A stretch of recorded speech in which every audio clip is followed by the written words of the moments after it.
begin. Everyone at some point leaves relationships, jobs, and friendships.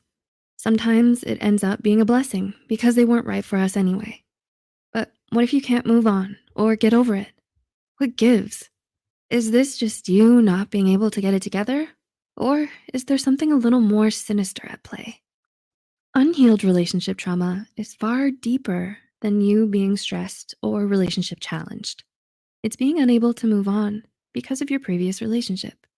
Before we begin, we wanna let you know the goal of this video is to help you understand relationship trauma and possibly how this may apply to you. With that being said, here are 7 signs you may have unhealed relationship trauma. 1, annoying physical symptoms. Do you feel completely drained after a long-term relationship ended? A study shows unresolved trauma can make normal aches and pains worse. This seems to stem from trauma putting your body on constant high alert, which is due to the activation of your physiological fight, flight, or freeze response. A toxic relationship is stressful for your mind and body. Your body's stress response was only meant to last for a short amount of time, but as several experts have noted, putting your body under stress for long periods of time can lead to increased inflammation, arthritis, heart attacks, weakened immune systems, and chronic pain. 2, your body and mind feel disconnected. Since you and your ex broke up, do people tell you that you have your head in the clouds? Have you started feeling like your life was some movie you were watching from the outside when the relationship started getting bad?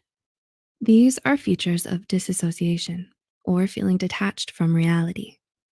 A study noted people who seek help from trauma often report feelings of disassociation.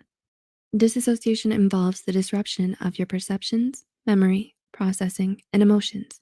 These include acting or feeling as though a traumatic event is still occurring. 3, your brain works differently. After ending a toxic or traumatic relationship, did you notice getting a lot of brain fog, forgetfulness, or racing thoughts? This is because the stress from a toxic relationship and your body's response to the stress is ongoing. The stress hormones, adrenaline and cortisol, were not meant to be in your system longer than a few minutes at a time. Constantly having them in your system changes the way parts of your brain function. So you're probably gonna notice you can't concentrate, your memory stinks, you feel out of control or have racing thoughts, and you have a hard time figuring out how to feel. You get frustrated or angry easily. 4, major trust issues, even with people you know and love. Have you put up walls around you? Is it hard to believe in others now?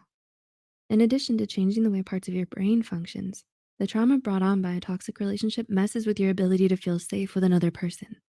This anxiety might cause your mind to come up with every possible doomsday scenario you can in order to protect yourself. As a result, you doubt even those who only want your good and have done you no wrong. 5, you might pick fights or engage in risky business. Unresolved trauma sufferers constantly feel on edge, so they sometimes behave in risky ways to seek sensations, AKA get a rush, as a way to feel like they have control or to get a break from trauma symptoms, such as replaying the trauma, depression, or overanalyzing their faults.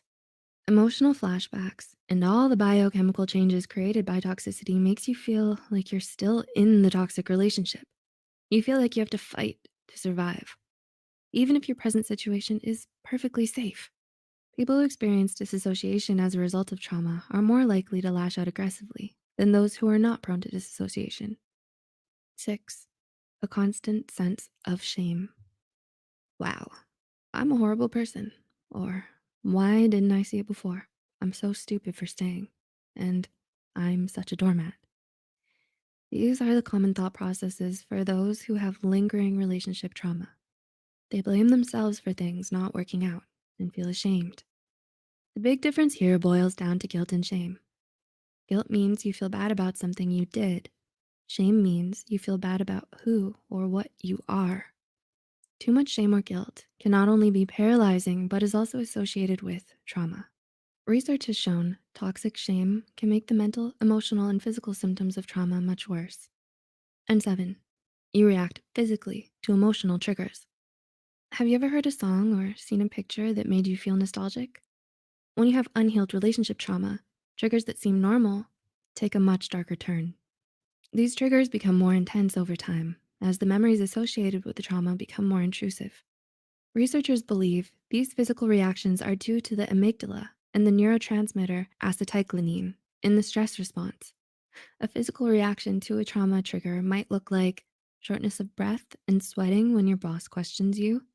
Certain songs or phrases give you anxiety, or you feel sick when you smell certain foods. Maybe you start getting chest pains or shaking when people innocently bring up your old line of work or your ex's favorite restaurant. Trauma is deeper than being stuck in the past. The symptoms of unhealed relationship trauma can hurt you, but by taking the time to learn about what you've experienced, you can start figuring out how you can start healing. Your healing journey may not go in a straight line, and it certainly won't be perfect. And that's fine, just as long as you keep putting one foot in front of the other. Could you relate to any of these signs? Have you noticed these in someone around you?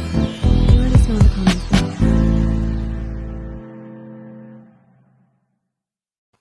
How's everybody doing today? It's the Proof in the Pudding podcast show, and I'm your host today. I go by the name of Scion 919. I'm real excited about today's show. Real important topic. A lot of people deal with. A lot of people don't have people to talk about this specific topic. So today we brought in a psychoeducational therapist. She goes by the name of Natalie Collier, and we're about to start the show. This is Trauma Part 2. Yo, let's bring it to the stage. Hey. How you doing? How's everything going? I'm good. How are you? I'm doing good. Looking at the video right there, we're talking about relationships and stuff like that. So it's like a lot of people deal with things like that. From looking at the video, what was your take on what you saw? I definitely think that there are times that people do get into relationships that can add to their trauma. But I don't think a lot of times we look at the trauma that got us into the relationship in the first place. Right. So a lot of times when we already are carrying our traumas, that we're already unhealthy because of that trauma. Right. So now we're going into a relationship unhealthy. And I think that's how a lot of toxic relationships actually fuel themselves. We get into those things: codependency, not feeling worthy, just very unhealthy, just very broken. And now you're just building on, you're stacking on. And I think sometimes we look at relationships for identity. That could be friendships, that could be, a relationship, dating, getting to be into a long-term relationship, even marriages. Right. We'll see that, just unhealthy situations from unresolved trauma. Right. So pretty much you're going into a new situation with past baggage that's Right. hindering because you never dealt with it and you just tried to Right. move forward. And I think a lot of us have done it. If some people are not dealing with it now, I think we all at one point or another in our lives have dealt with it. So I'm excited about today because we had a good conversation the first time. We were talking about the many steps of trauma. So it's like, it's so big. We're trying to break it down so we can talk about certain topics. So this week we're going to be talking about relationships, correct? Mm-hmm. All right. So let the people know what we're going to be discussing and what can they expect. So we're really going to talk a lot about, when we talk about relationships, we can kind of we can break them down into groups, or we can kind of make it kind of broad, because I think the biggest core part of a relationship is self-identity. And I think if you have self-identity, you can learn to see how the communication of standards and boundaries kind of flow in healthy relationships. And I think that when we don't have a healthy set of a healthy self-identity, we actually don't have healthy communication. We don't have healthy standards. We don't have healthy boundaries, which in turn end up being unhealthy relationships. Right. So kind of in that nutshell, we're going to kind of cover some of those core things right there. Okay. Yeah, so I'm definitely excited, and it's definitely helpful information. So we're talking about self-identity. Is that like people not knowing their worth, or is that like people that may not value themselves? When we say self-identity, I think self-identity is the identity of self, right? So we actually start exploring our self-identity as children. It's kind of like, you're a kid, you might like sports, you might like cheerleading, you might like, to draw, you may be, more of your artistic performer, you might like, so I think we're constantly learning, and I think parents really should set their children up for that kind of self-identity exploration by allowing them to try different things. As a kid, I know my mother, I did ballet. I participated in the Miss America princess pageants. I got to play sports. And it's just a really cool way to kind of figure out what you like and what you don't like. Right. Versus the one being stuck at home. Right. Right. So as we start to do those things, we start to kind of navigate a little bit about, I like this, I don't like that. This fits more of me, that doesn't. It's even like music. Some people like country music. Right. Some people like hip hop. Some people like classical or opera. You got some people that are well-rounded that like a nice little mixture of stuff. Those become identities that kind of express a little bit about who we are and what we like. Right. And I think a lot of times people want to mirror people so much that they're trying to assume someone else's identity or what the identity society says they should have, versus learning to be comfortable just within themselves and what they truly like and what they don't like. Right. That's correct right there. Because a lot of times, like you said, it's influence. So you're trying to be like your favorite entertainer or somebody that you admire, but you never really take the time to be you. And even a lot of times as adults, they put on a mask, and it's like we put on this persona, but when we go home, that's not the real us. So, self-identity is real serious. We're going to also be talking about boundaries. Yes. Boundaries are the core thing to any healthy relationship, whether it's, a relationship with your significant other, your spouse, your parents, your children, your friends. Like, boundaries are just that. We have physical boundaries. For some people, it could be emotional boundaries. I don't really get into the mental boundaries, but I think that a boundary is just what it is. It could be somebody saying, hey, I get that you're upset, but don't take your anger out on me. That's me setting a boundary. That's me saying, I empathize with you, but we're not gonna talk to me this way. We're gonna bring our tone down. If you need to take 5, and then we can kind of discuss this. That's great, but I'm not going to let you, abuse me because you're upset. Right, and that happens a lot right there. So definitely we want to touch on that, because a lot of people, they hopefully most of them have got out of the situation. But for those that do, even when you get out, you still take those memories. You still take that baggage with you. That's right. So, so we definitely want to touch on that as well. And then we're going to be talking about communication. Yes. Communication is one of the biggest things that I really love to talk about, and people don't really understand, because we are social beings. And we all this is what we do. We talk, we have to communicate. But a lot of people do not know how to communicate in an appropriate manner. You have your passive, communicators, which they fail to express their feelings. Right. They're not going to express themselves. They don't want other people to express themselves. It's just kind of like one of those things where it's just like, we're not going to talk about anything. And then you got your passive aggressive.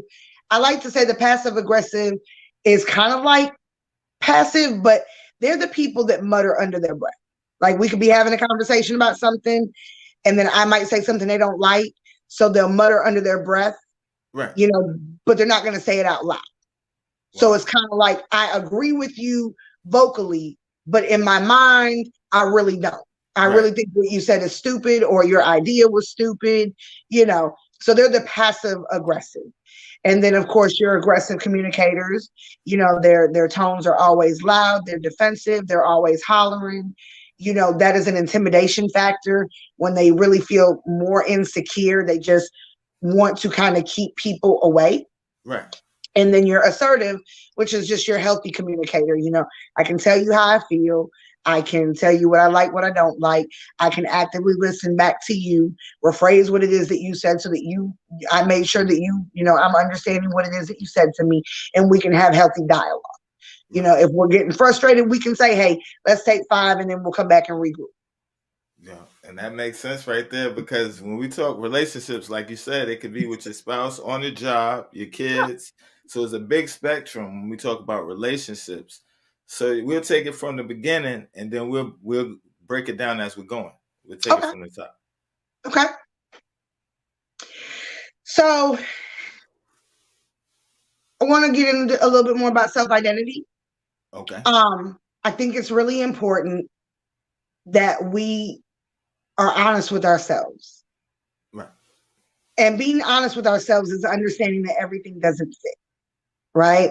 And I call this, being the 90s kid, when there were so many different kinds of groups that were really like coming out, you had your alternative music and they kind of looked their own kind of way. And you had your gospel kids, and they kind of looked their own kind of way. And you would see how we would call it clicked up, but it wasn't necessarily clicked up. It was, we wanted to be around people that were relatable.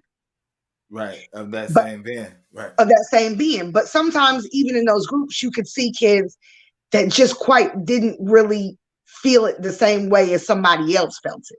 Right.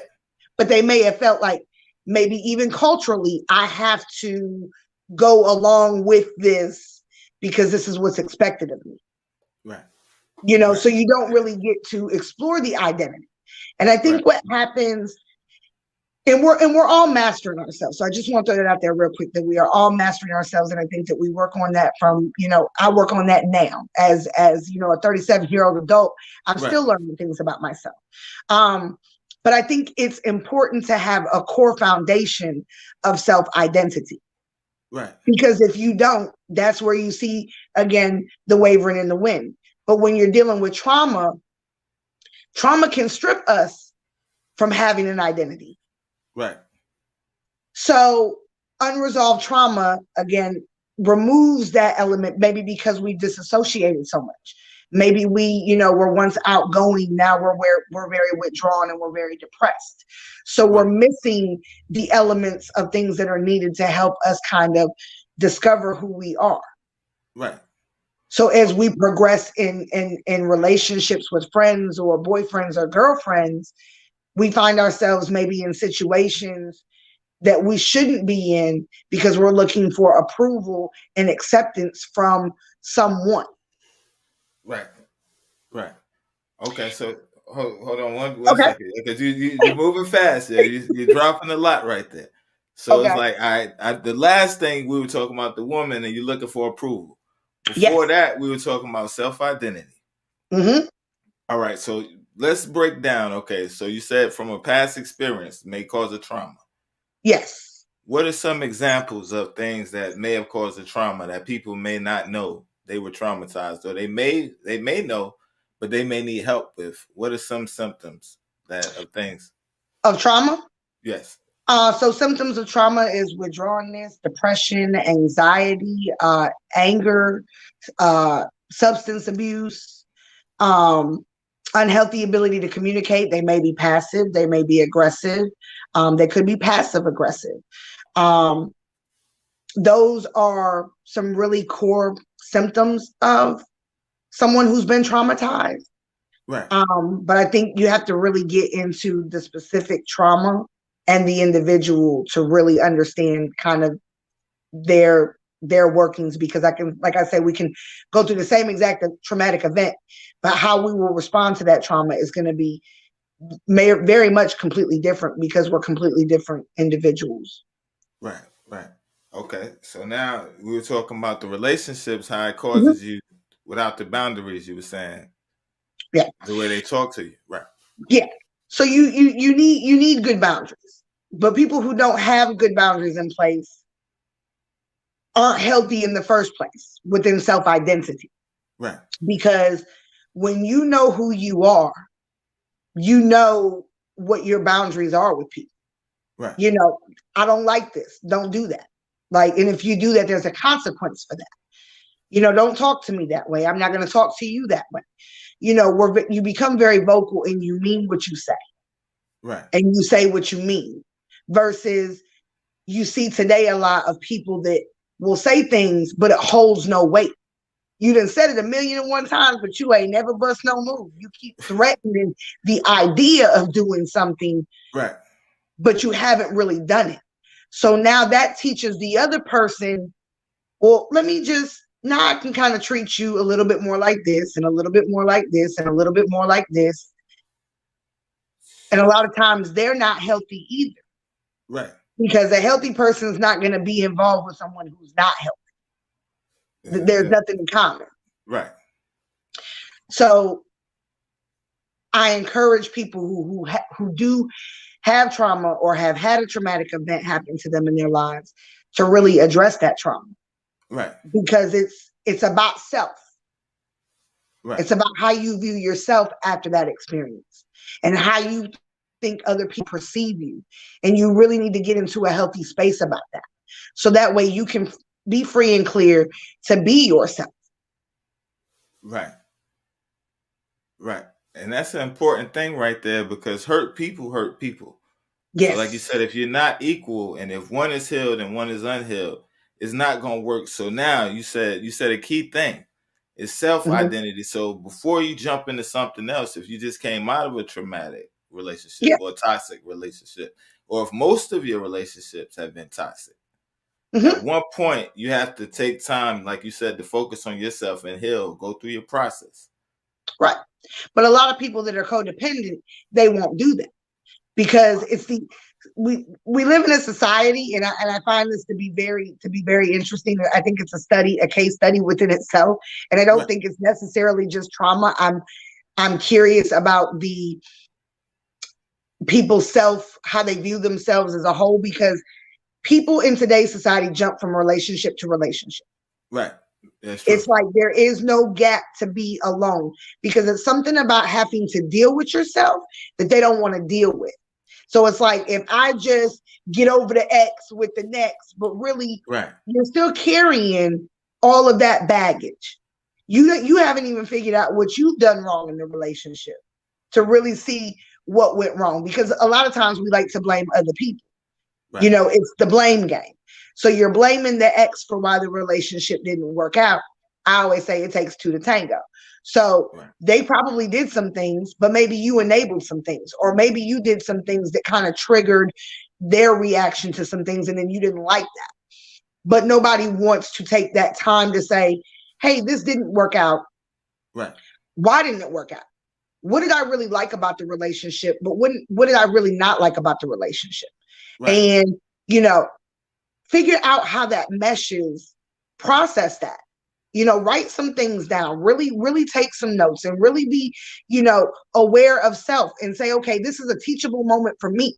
Right. Let me really see myself, because if you're not trying to really self-improve, but you're trying to mass self-improvement, you're never going to get the result that you want to get in the end. Right. So now you're in the mirror. You're having that moment of truth with self. Now this is where, you know, all the jokes aside, is for real now. You start finding the flaws. You start going back to the roots of the problem. How long does this process normally take? Like, how long would a person need? Like 6 months to get themselves together? 30 days? What's the process?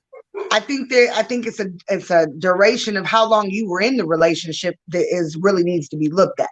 Because if you've been with someone for 10, 15 years, I'm not expecting you to jump right in the saddle, you know, a year later. It may take you a couple years, because maybe you don't want to go into that next relationship comparing that other person to the person that you were with. And a lot of times people do that too.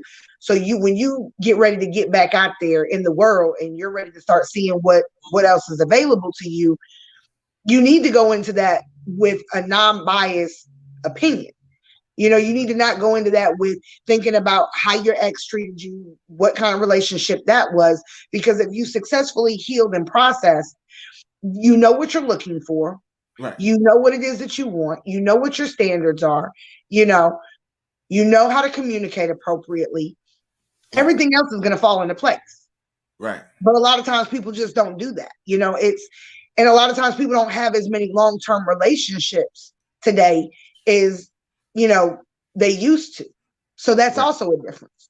People don't even date anymore. You know, I remember one of the kids I was working with when I was doing MST, and he was like, well, I'm dating. And I said, oh, he said, no, he said, I'm talking to someone. And I said, you're talking? He said, yeah, that means we're together.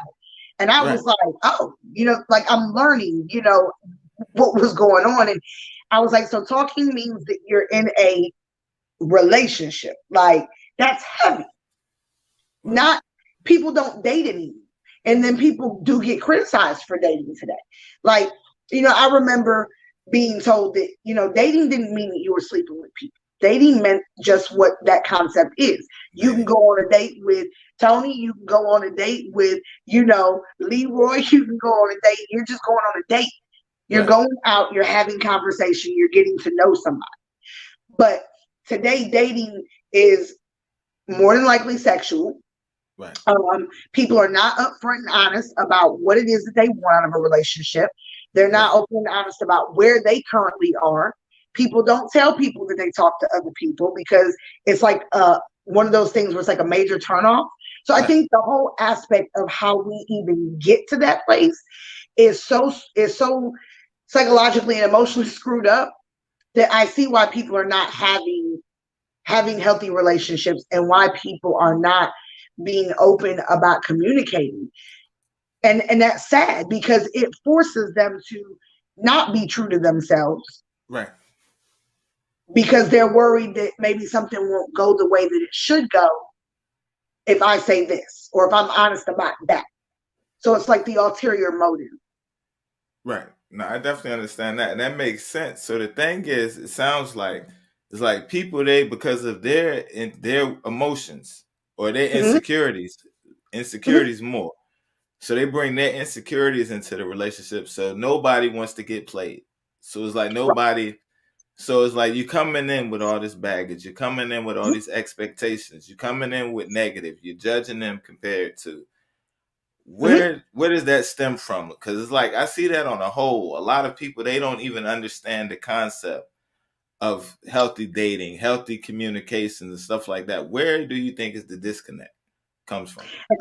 I think there's a disconnect, maybe in what they saw their parents doing, how their parents' approach to relationships was, also your peers, your social media, your friends, constantly being fed. This is what Right. it should look like. This is what you shouldn't have to do. This is what you should be doing. You're constantly being fed somebody else's idea or approach to something. And my question becomes, are these people in the kind of relationship that you want? Wow. Because if they're not, you're taking advice from someone who's not married and you want to get married, Right. or you want to be here. You're not getting advice from someone who's actually able to guide you into that direction. You'll take advice from, and especially women, will take advice from our girlfriends who aren't even in the position that we're in. Right.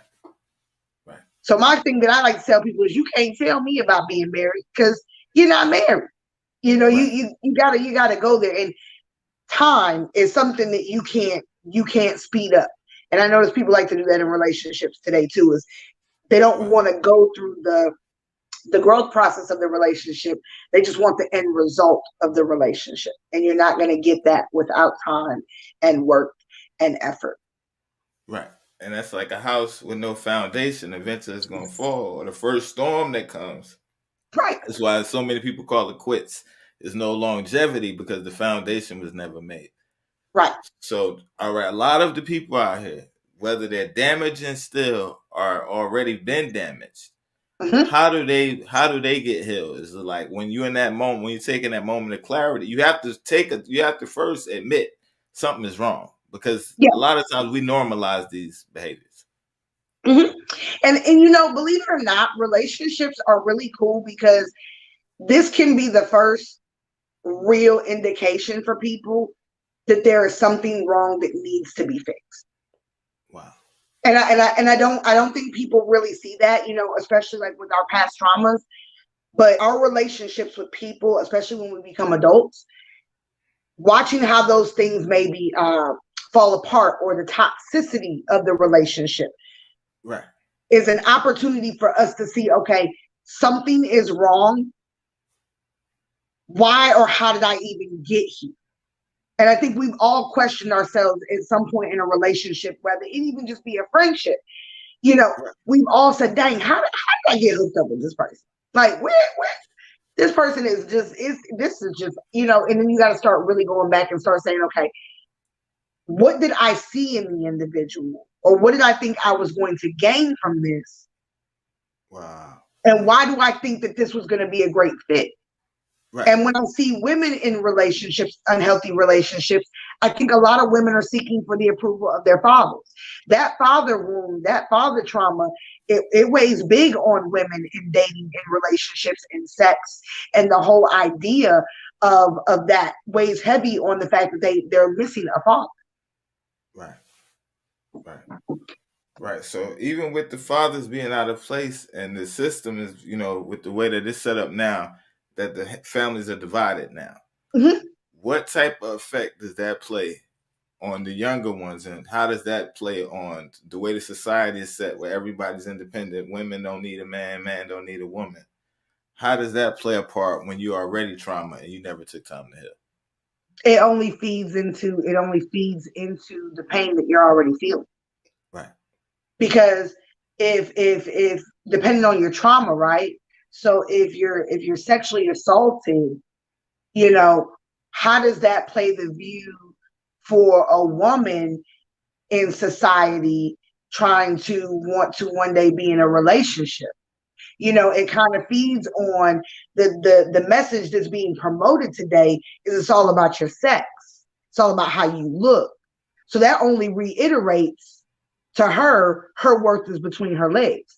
That same feeling that she would have gotten when she was sexually assaulted. Right. You get what I'm saying? So we're constantly promoting what is negative.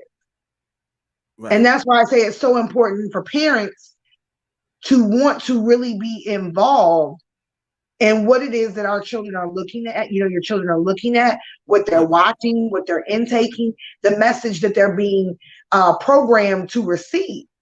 Right. You know, we used to call TV shows programming back in the day. Right. Believe it or not, they do believe it or not, they do program you to a certain extent. You ingest something enough, you start to believe and start to live and start to mirror that very thing, because that thing becomes reality to you. Right. So if they keep putting it in front of you, that's all you're saying. Yeah. It becomes the norm. Okay, so we're talking. I mean, you can look like when you're on TikTok or you're on Facebook. You know, what was the one video of the woman that was giving her 2-year-old, passed her 2-year-old a blunt, and posted it to social media? Like, you're teaching a 2-year-old to smoke weed. That's a child. You know, you got 3, 4, 5, 6, 7-year-olds having their own YouTube channels, they Instagrams, you know, they TikToks, they on here being grown, makeup tutorials, they twerking, you know, boys saying things that they shouldn't be saying. Like, we glorify. We glorify it. Right. Instead of actually being more protective as parents. Right. And that's the thing I want to touch on that as well, because it's like now for fame, everybody's chasing the dollar. Everybody's trying to make it. Everybody's in the rat race. And it's like the thing that I'm noticing now is like, well, it's been going on for a while, but the thing that's starting to become a trend is like the more irate it is, the more wilder it is, the more fame it gets. So you go viral and things like that. But that viral moment may last a few minutes, even a few months. Yeah. But in the long run, a lot of the compromise, a lot of the moral choices they make, a lot of the things that they're willing to do 4 or 5 minutes, it don't equal up to that lifetime of regret or like I shouldn't have done it. It's like what's going on with the mindset, where it's like you said with social media, with these channels, everything's reality. So everybody wants to go live, everybody wants to show you, but it's like some of the moral standards that they do to get a like, or to get a you know, girls getting naked to get a view, or guys doing something, a scene to get a view, or whatever the case may be. It's like standards go out the door for the likes in social media. What is that about? I think that's not only just a level of trauma, but I also think that is just the wanting to be accepted. Everybody else is doing it, so you don't have enough self-identity to feel comfortable in just being self. You need to be seen. And the question becomes, why do you need to be seen? You know, we're a very vanity driven society. You know, Right. everything is about looks and likes, you know, because now social media is the new social of communication. Right. So it's kind of like you taking high school, but you taking high school to a grand level, Right. you know, but only this way I can mask and mirror who I am. I can be who I want to be. And now that's a problem. Right. Because people are really furthering themselves away from who they are to pretend to play a part for somebody else. Because Right. in return, they get a level of validation. It's gratification. You know, they had the, you know, there was a YouTube video I had watched not too long ago, and the girl was like, you know, I had posted she said she had posted a picture on Instagram, and Right. she was so obsessed with just knowing how many views she was going to get that she was checking like every hour. And the question becomes, you know, why? But I know it's about needing Right. to feel whole, needing that self-worth to go up, needing that self-esteem to go up. But it's like you're only showcasing the physical. Right. You can't really connect with someone on a deeper level if it's only surface level. Right. And that's part of the problem today with self-identity is everything is so surface. Right. Right. So if we're not willing to get past the surface, then you're never gonna feel full of anything. You're always gonna feel void. Because right. what really needs to be fed is never gonna get what it needs. Wow. Wow. So it's kind of like a seed being planted. So it's like if it's subsurface, you don't have no roots. No. So it can't stand. So let's talk about planting the roots. Let's talk about correcting that mistake and self-identity, because a lot of us are out here broken. A lot of us are walking around with baggage. A lot of us are walking around with no identity. Mm-hmm. And then it's like you said, so it's like for that quick gratification of somebody liking me is like being admired. Mm-hmm. When you say it that way, it's kind of like back in the day where it's like you had the popular kids, you had the unpopular kids. Some of the unpopular kids, they felt like their life was miserable. Yeah. Now you flip it to a virtual world. We're all living in the Sims now. You can be who you want to be. That's right. What about the ones that's unpopular on social media? How does that translate to you're looking at everybody else? They're getting their likes. I'm depressed because nobody likes my stuff. Woe is me. You know, things like that. So it's like, it's kind of how it flipped. The same thing going on in high school, but now it's in the virtual world, if that makes sense.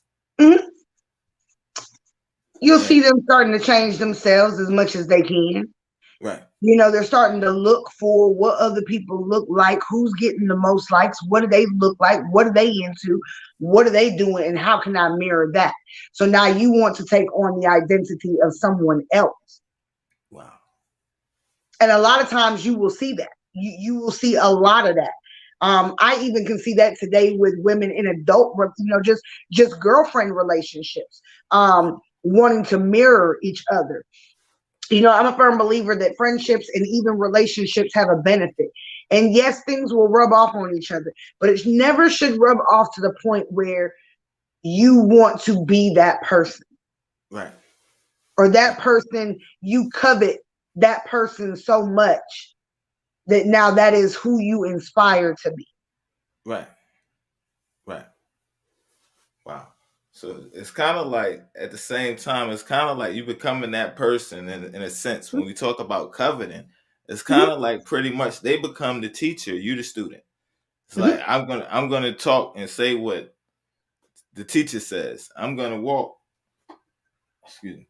I'm gonna move the way that he moves. I'm gonna talk the way that he talks. I'm gonna dress the way he dress. I'm gonna wear the cologne he wears. It's kind of like, I want to be you at the same time that you're you. You'll also see it in that. We used to see it a lot in the military. I don't know if anybody from the military is even watching, but anybody that I served with, there were people that, you know, we would see. I could tell, you know, they just had it rough coming up, because as soon as they got that little bit of rank on their chest, it was like power to the next level. You know, that power high. Now I'm somebody. Now you're going to respect me because of this. You know, I'm an E5 or I'm an E6. You're going to respect me. You know, I see that with police officers. I still believe that to this day. I think some of these police officers, you know, were bullied a lot, you know, maybe when they were younger or picked on in high school. Now you've given them a position of power. Now it becomes the abuse of power because you've never had that kind of power. Right. So that's a problem because now you cause trauma to other people because at one point you were traumatized. So now you're no longer the victim of the bullying. Now you become the bully. Right. Right. Wow. Right. So it's like kind of like you said, the cop that gets bullied, now he's beating everybody up. Or the guy that gets with 7 or 8 friends, now he want to come back and bully everybody because he was the one getting beat up before. Right. So it's because like people, no, go ahead. No, I was just saying it's just like a reverse dead, like stepping on people to make yourself feel better. It's the same situation, but I'll let you take it from there. No, I just was gonna say that you know, it is just that. It is just that. You know, we people will go from victim to becoming the predator, but a lot of times what I think they miss is you don't see what goes on in those other people's lives, right? So we can take the popular kids versus the unpopular kids. You don't know what the popular kids' stress may be. You don't know what their home life is like. You know, you don't know what any of that looks like. You're only, again, looking at the outside image. And back in the day, you were popular usually because you dress fly. You know what I'm saying? You played sports. You know, you had a super talent. Maybe you used to, you know, spit verses all the time at lunch. Like, there was something specific about a person that gained them attention from other people. But that still doesn't show you beyond the surface unless you hung out with that person. But I think it goes back to image. Image has always been a thing that has kind of run society to somewhat shape, form, or fashion. You know, we're so caught up with the perception of someone that we don't really take the time to figure out what's beyond the surface, because everything that glitters ain't gold. You know, I'm a firm believer in that. Right. You know. Right. So it's like a lot of, like you're saying, looking from the outside in, ain't no guarantee that that's what it's going to be. So it may look real beautiful, but then it could be bitter on the inside, or it's like it's not what it's cracked up to be. False advertising. Right. And I think a lot of times the truth is that it's probably much more rotten on the inside. Because I believe in security, people who are secure within themselves, it doesn't have to be all to the one extreme. Right. You know what I'm saying? Like we were talking about, like with the Birkin bags and the lifestyles, when we were talking about trauma last episode. Right. You're willing to sell yourself short of happiness, of real full happiness, for a material item that's only going to grant you temporary gratification. Right. So they're comfortable living and dealing on the surface because the inside is rotten. Because if you truly were full and whole within your self-identity, that wouldn't be the make or break for you. Right. You wouldn't even deal with people in that same realm. Your conversation, the way you approach things and handle things would be very different. Right. But I just think that that's trauma, and letting trauma go entirely too far. As letting that thing just run amok, and now here you are as an adult. You're rooted in this behavior, this negative behavior, and this is what's at the forefront. Right, because it'll transform a bloom into full blown now. So it's kind of like, you know, you get an injury, you pull it at first. They say, all right, take a break. You keep going. Now you strain it. Then you wind up breaking it. Now it's worse. That's right. It's the kind of the same with trauma. Because like, you know, instead of getting healed in the beginning, now you take on something else. Now you take on something else. And now you're overwhelmed with all this trauma. You don't know where to start. So what's the process of being fixed once you're broken? It's like, okay, you're broken. You don't want to be broken anymore. Mm-hmm. What's the steps to get back whole when we talk about self-identity? I believe that there, we could combat this two ways based on what someone believes in. But me being a firm believer, I believe in God, and I believe in, identity does come from God. If God says that we're made in his image, if man's made in his image and woman is made in the image of man, God has given us a hierarchy. He's also given us a design, and God has given us in different scriptures about the roles and what it is that we should possess and care about and not care about, and how we should carry ourselves and how we should, look. But I think for some people, they don't want to follow that guideline. Wow. And if they choose not to want to follow that guideline, then you definitely still need to get therapy.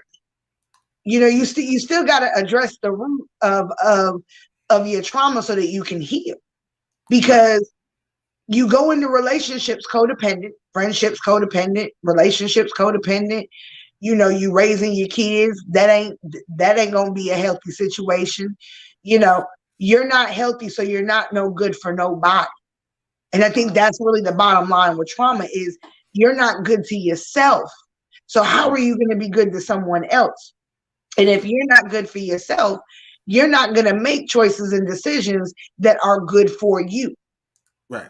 You're making choices and decisions to make you feel better and in hopes that that thing is going to be what you want it to be, but it never is. Wow. Right. That's powerful right there. And you could park right here. We want to talk about this part right here. You just hit a real hard topic right there. Okay. You said when you're damaged and you're broken like that, mm-hmm. you ain't no good for yourself. That's right. You're damaging everybody around you. Mm-hmm. Even your kids you're hurting. Any relationship you jump in because you're already damaged. So let's focus on that. Let's put a microscope on that. Okay. Being broken and how even in that we try to do things to make ourselves feel better. But we, like you said, that's just temporary because you never dealt with the issue. Mm-hmm. People try to stay busy. They try to validate by, to stay away from dealing with themselves. So if you have that broken place now, let's put the microscope on that and let's really deal with that. How it's like you hurt at that point. The best bet is to heal because you're hurting everything around you anyway. You're just making it worse. Yeah, you are making it worse. Like when you are broken as an individual and you're angry and you got resentment and you feel guilt and you feel shame or you feel embarrassed, you're going to carry that right on over into whatever other kind of relationship you have, whether it's parenting or, a relationship with a significant other, even a friendship.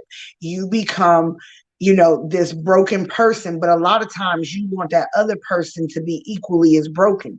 And people don't realize that broken people attract other broken people.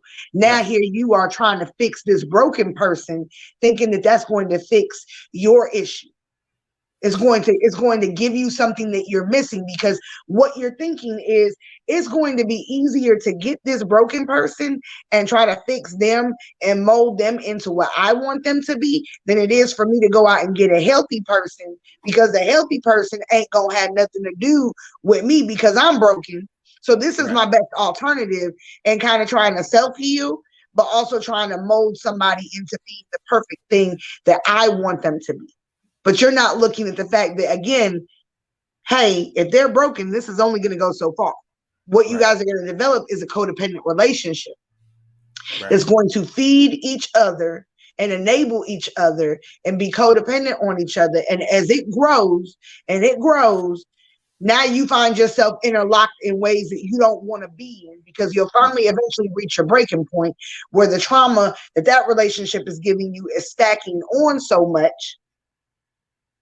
Then now you just created a bigger situation. Right.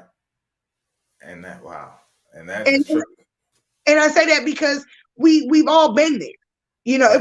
if we haven't, you know, then okay. But I know for me, I've even been, and I can look back and be like, you know what? This was a red flag right here.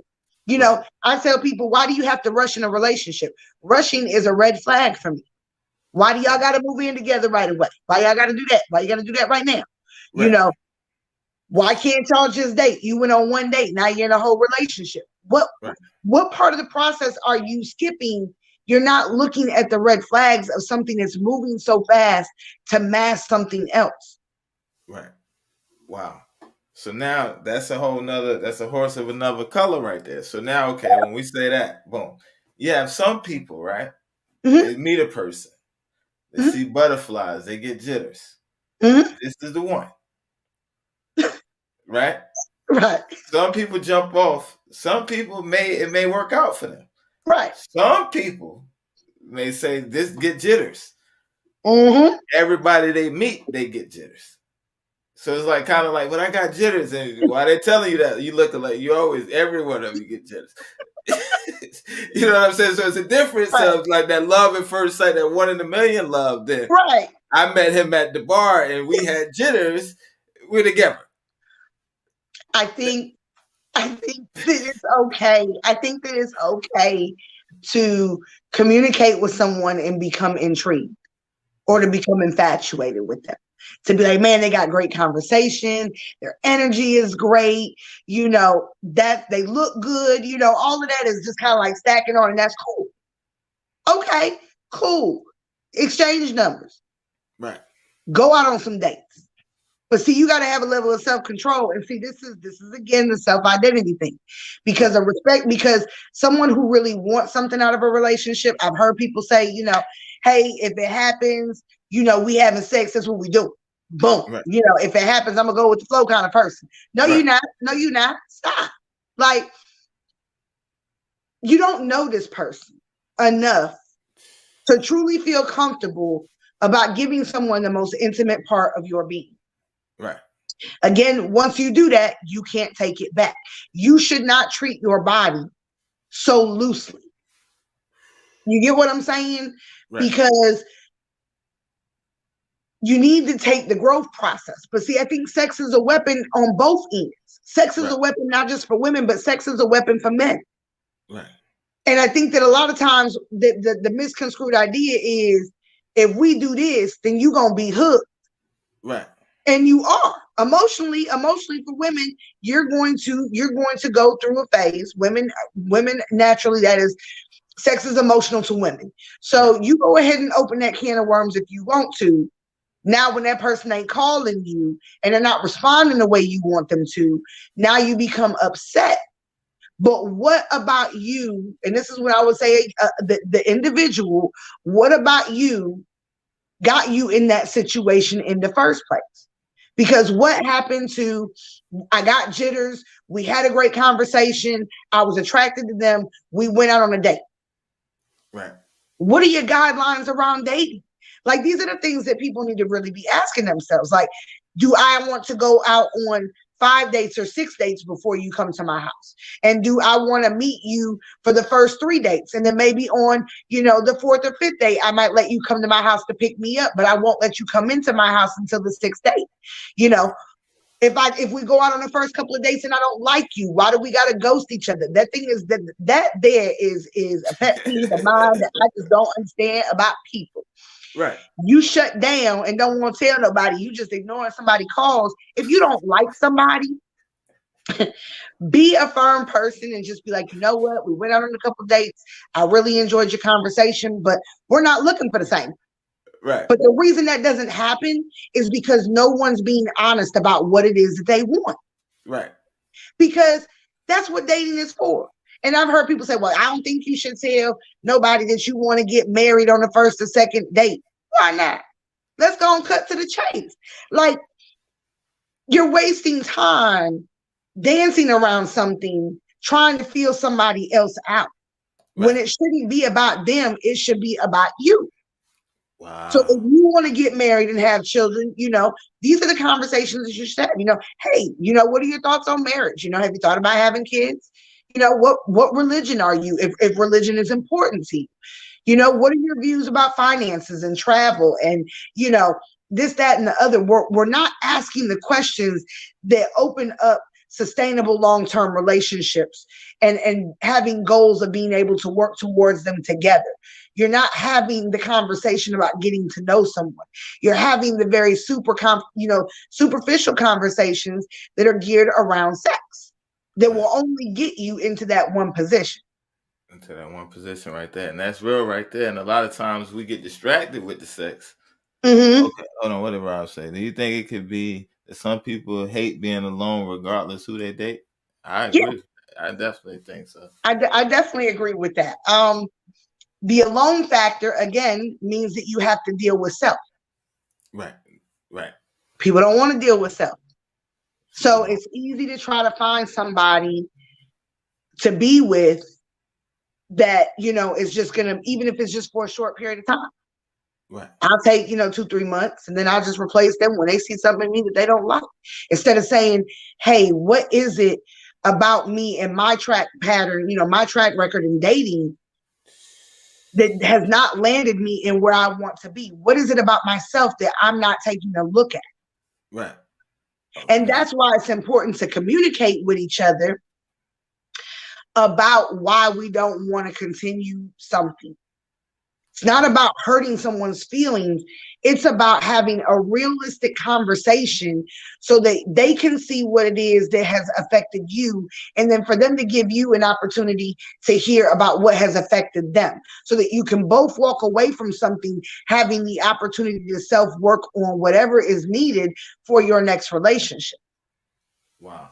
And that's the thing right there. You just said, so it's like, if we be honest with each other and let them know, hey, this is where, it's kind of like giving them a grade on the relationship. Yeah. Well, based on mine, you flunked, so we're going to part our ways or whatever. Mm-hmm. All right. So now you said people not honest. We subsurface so they don't have these talks. Even going in the beginning, a lot of times, a lot of people, they don't really have those real conversations. They, like you said, they rush into it. So they have an expectation that they never told the person about. So it's like sometimes, so now you don't move the way that I expect you to. I'm upset. See, me and expectations, I deal a little bit differently in that realm. It is complex. But I deal differently in the expectation realm than most people do. Right. This is probably gonna shock some people, but expectations ain't gonna do nothing but set you up for failure. Wow. Period, point blank. Let's just go on and throw that out the window now. Instead of having a conversation about what it is that you desire for someone to do in your life. Right. Because, if I expect my husband to, let's just say, okay, my husband expects me to cook every night. We're just gonna throw that out there, right? All right. If he expects me to do it every night, he's not thankful for the fact that I do it. Wow. But the minute that I don't do it, he's going to be upset about why I didn't do it. Not grateful for all the times that I have done it. Right. Expectations leave that gap open for someone to say, oh, well, you didn't meet the expectation, so now I'm angry with you. Instead of saying you met the expectation and I'm thankful for that. A woman may say, or a man may say, hey, when I come home from work, you know what I'd really love? I'd love to get my feet massaged, at least twice a week. That would just be amazing. I'm on my feet all day. And if a woman did that for her husband, he's saying this, he's telling you what he desires. He's not telling you what he expects. It's all in the tone of communication and how we communicate. But if he says, I would really love this, and you do it, he's going to be grateful, and there's going to be gratitude behind that. Not the expectation that because we're together, I expect you to do A, B, C, and D, and then there's no gratitude or gratefulness for it because it was an expectation. Right. I expect you to be you is what I expect. And I expect you to be human. Right. I can tell you what I desire, and that person can tell me what they desire. And then it's up to us to be active listeners to say, hey, I really want to, show this person that I love them and I care about them and I'd love to meet one of their desires. Right. And which are different than relationship goals. We just want to throw that as separate from relationship goals. Nah, that's real right there, yo. And I'm glad you're touching on these situations right here because it's like you said, it deals with the communication, being Mhm. assertive and having a clear understanding. So Right. in certain situations where it's like people, it's like they put a standard here. Like I'm the Mhm. prize, and this is coming from a damaged perspective, person's perspective. So they're looking like, okay, I deserve this, right? This is my Mhm. list. I deserve this. So now the whole time I'm dating, Mhm. they're not hitting the list. They're not hitting the list. And I'm constantly reminding them that you're not hitting my list. You're not hitting my list. Almost like you should Right. be thankful that I'm even working with you while you're trying to get it together. But that's not a standard, and that's a see, standards are misinterpreted every day. A standard is the Right. person must want me to and be truly interested in me. A standard is that person must be honest. A standard is I must feel safe with that person. A standard is they must like children because I have children. Those are standards are non-negotiable.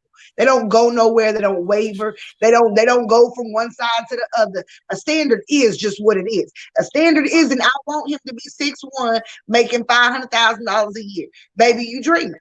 You dreaming. That's a wish list. Put the Right. wish list separate from the standard list. And for guys too. You want her to be a perfect 34, whatever, Right. whatever. You want the hourglass. That's a wish list. It's great. Hey, we all got wishes and things that we would love to come true. But the reality of it is it's not a standard.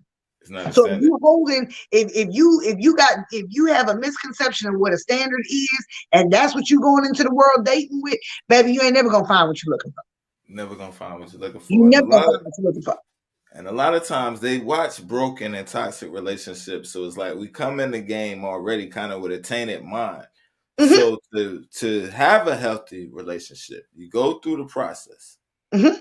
What are some mistakes that people make in the beginning besides rushing, besides not having taken their time? What are some other mistakes that people make when dealing with communication because their self-identity is not where it should be? So communication is specific. Communication is specific. They're not. They're not. They're not being honest about what their goals are, what their dreams are.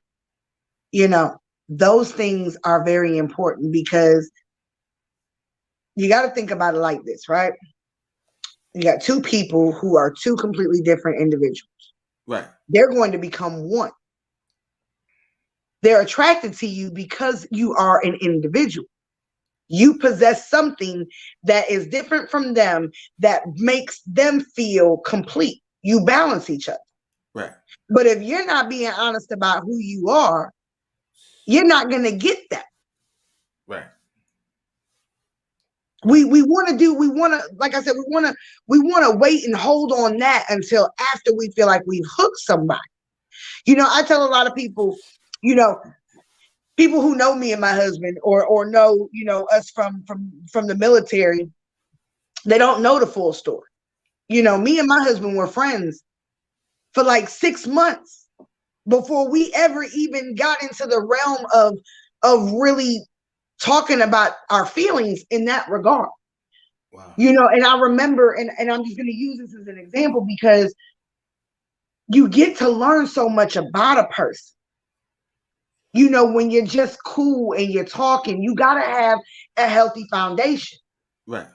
And so it was cool for us just to be really good friends. Like we could talk about anything, we're not overly vulnerable in the beginning. Yeah, it starts off a little surface level, but then you start to feel comfortable. You start sharing childhood stories and you start sharing, your past relationships. You start talking about your goals, your dreams, where you want to go. Next thing you know, you're starting to be like, man, we really got a lot in common.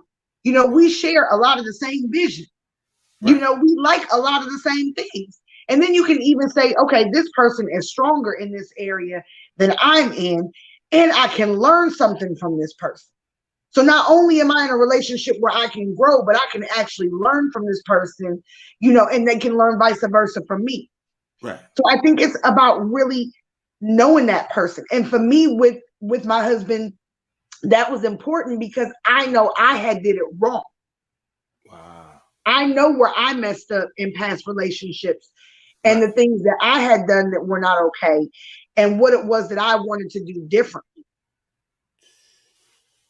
And I'm not going to tell nobody that, everybody, for women and men that's listening, like, you could say, oh, well, 6 months is a long time not to engage in sexual activity, whatever. But at the end of the day, it's like, if you do and you really get to know a person, Right. then once you do consummate your relationship, it has so much more meaning to it. Right. Instead of it being just a lustful thing, and now that produces no fruit. Right. Right. And now You you know what I'm saying? Right. You want longevity, not just that moment. So it's like Right. that's the mindset. So if you're looking for long term, you Yes. won't mind putting in the work. If you're looking for tonight, you watching the clock. Right. But you can't have longevity and not be seen. Wow. I'm a firm believer, and Cruz can be a testament to this. He can be, oh, thank you. Wow. Salute, sis. All right, Ray. What's up, Reagan? All right. But I do, my husband, when I say this is the mask comes off. Right. We think that now when we all meet somebody and we like them, yeah, we put on our best self. Okay, we all do it. You put on your best self. You're like, I think this person's attractive. Let me see what they got going on. You want to present yourself a little bit in this little bit of light. Right. But how long you think you're gonna keep that up?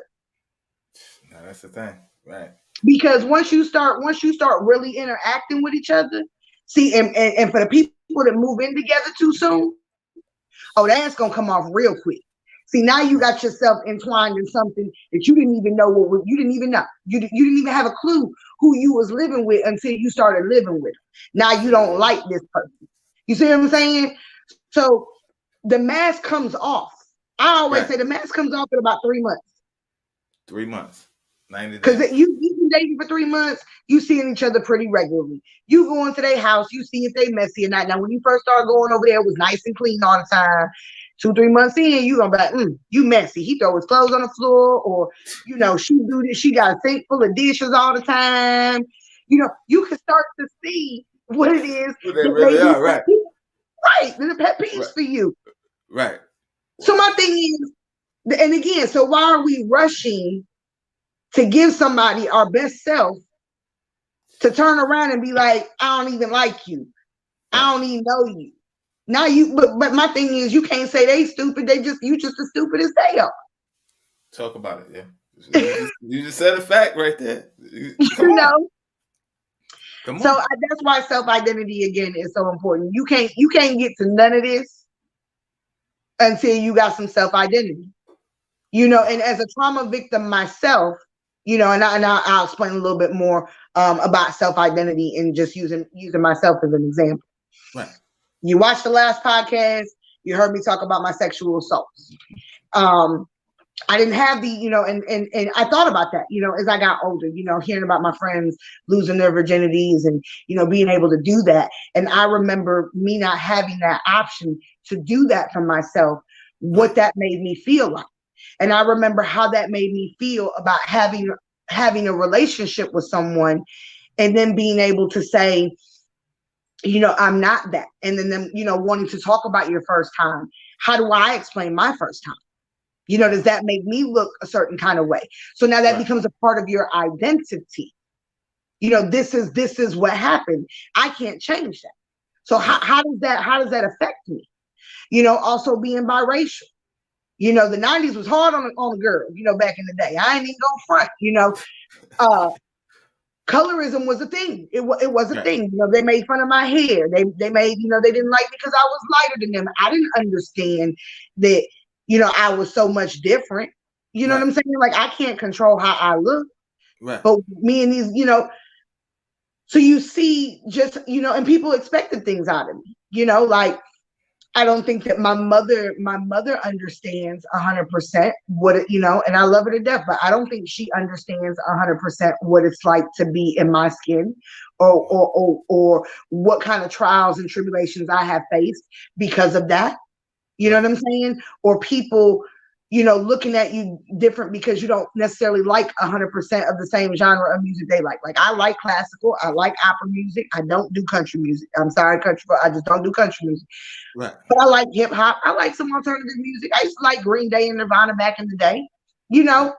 Right. Well versed. Right. Well versed. But you start to learn that who you are is who you are. Like you got to embrace the good with the bad. You have to embrace it. Like I wouldn't change my story for nothing in the world. I wouldn't be who I am doing the work that I do if my life was changed in any kind of way. Right.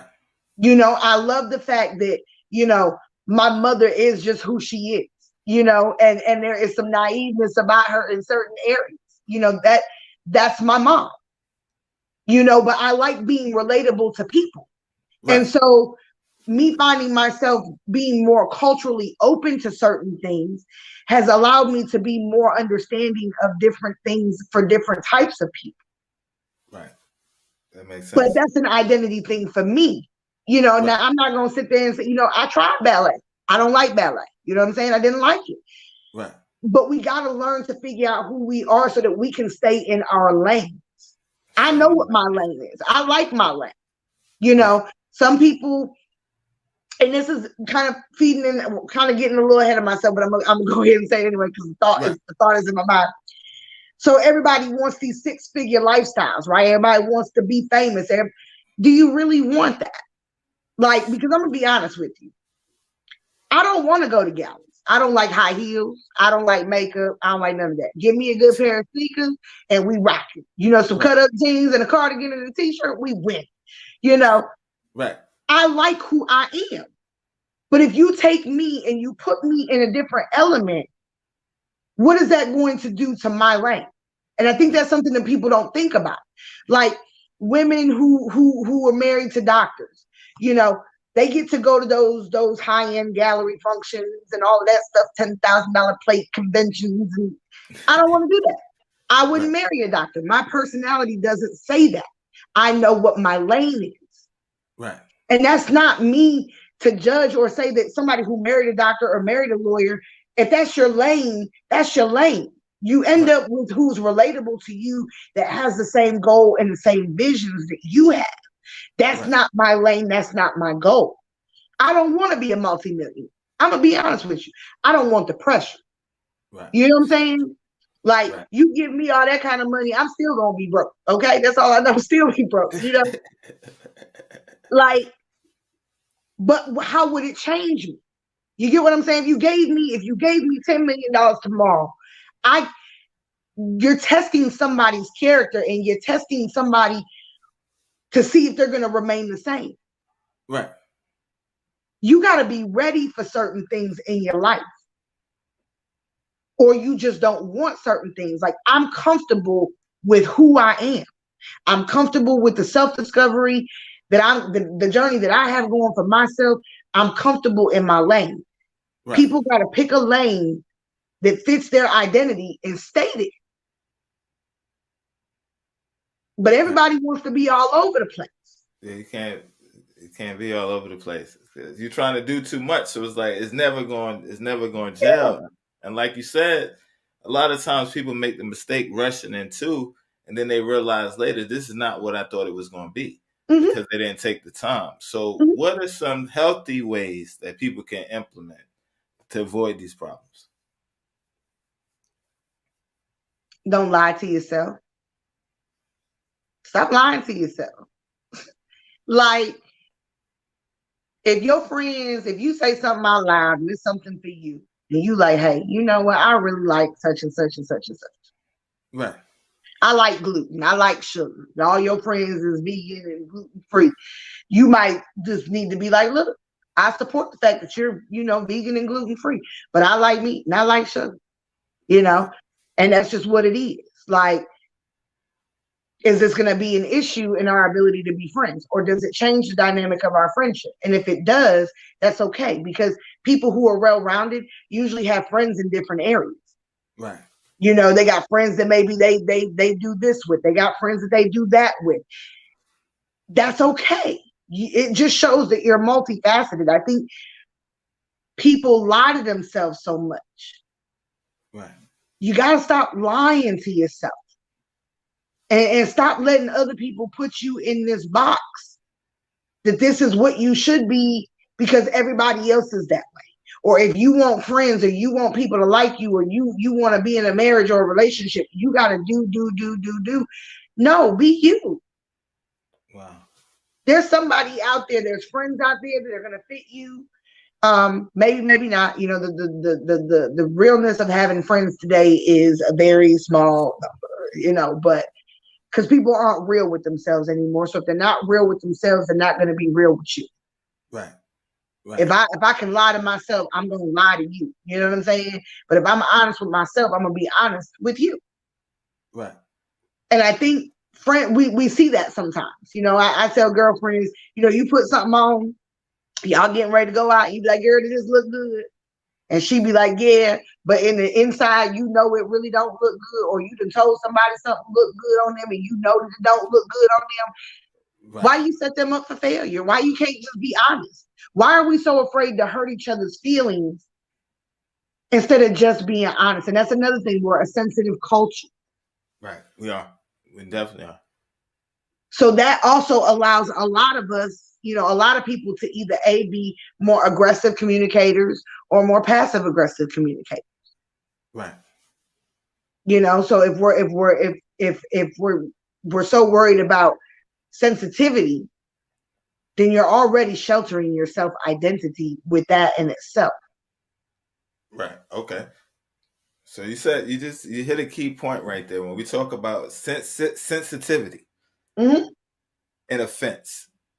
Why are the people that get offended the most or offend the most people be the ones that be the most sensitive? They're the quickest to get offended. They got the nastiest attitudes. They hurt everybody else's feelings. They got a word for everybody else. But the moment you say something to them, they become offended. Now they boo-hoo crying. They're sensitive. I know it's damage. I know it's a form of trauma. But I know in the Black community, that's become like a defense mechanism. Like, yo, I'm going to tell you off. I'm going to do this. I'm going to do that. But then when the shoe is on the other foot, we take it harder because it's like, yo, I'm trying to do the right thing. So it's like we're sensitive, but it's from our trauma. What causes that? And why do we deal that way in the Black community? I think it depends on exactly what is said. Because sometimes it strikes a nerve because that person identifies that is true about them. Wow. Or, you know, I think a lot of times it's true. Right. Truth hurts. But we haven't been raised in a way to receive healthy criticism for self-improvement. So sometimes it's true. Right. Like, you know, sometimes people say things and it's just blatant. It comes off offended, but it really is just the truth. Like, I'm not trying to hurt your feelings, but it is just what it is. You know, I'm a firm believer. I can say things a couple of different ways. I can say it nice and I can be tactful and tasteful about it. Right. But sometimes, you know, if I done told you so many times, it's going to come off at the end where it may just come off a little rude. And it's like, because how many times I got to say it to you? You know what I'm saying? Right. But I think that we have not been raised to be okay with corrective criticism, but to take it with a grain of salt sometimes. Like, you know, people will say things about you. Sometimes you just got to let that roll off your back because that ain't got nothing to do with you. Right. It got everything to do with them. Right. You know, people who want to throw stones and be nasty, you know. Because we haven't been taught to take corrective criticism, and we're not looking at it in a twofold way, right? So when you're full in self and you have an idea of who you are, what you got going on, you know where you're going, you working on you. Some things people can say to you, you can tell when it's just them trying to be hurtful and them trying to be petty. Right. You can let that just roll right off your back. But if somebody's trying to critique you in a manner that's going to improve you, we should not be offensive. But we become offensive because it shows a lack of what we're missing. So people look at that as a flaw, as a sign of weakness, or a hole. You done punctured holes in them. Now you can see through them, instead of them saying, "Hey, man, I really appreciate that." I might need to look at that about myself. Wow. But we're so worried about it being an attack on the character. That's why I say you can usually tell the difference when someone's just trying to be rude versus when someone's really trying to give you the criticism for self-improvement. And if you can't decipher the two, now that becomes, something that individual needs to work on. But you should pretty much be able to decipher the difference with that. Right. Okay. Now, sometimes when you're dealing with doubt and you're dealing with, we're talking about self-identity, identity and stuff like that. A lot of times the louder voice becomes the influence. Sometimes. So like if a person is dealing with what we're talking about right now, and this other person has more influence. So it's like, okay, they could be being nasty, right? But it's like they do it in a way where it feels like you deserve it, almost at this point like abuse, when we talk about an abuser. Where they make you feel like you deserve this, you brought this on yourself. And now you're mind tricked and you're thinking, maybe I'm looking at it wrong. Maybe I'm too offensive. Maybe they didn't mean it that way. Why would I? Now you're looking at yourself, but you're the victim, if that makes sense to you. I call that the aggressive communication style, where the example would be is they say they're right and you're wrong, and that's just what it is. Right. Aggressive people usually are the most insecure. So the aggressiveness is the intimidation factor to get you to back off. If I'm louder than you, my tone's louder than my tone sounds a certain kind of way, I'm going to dominate this conversation. We can't go no further.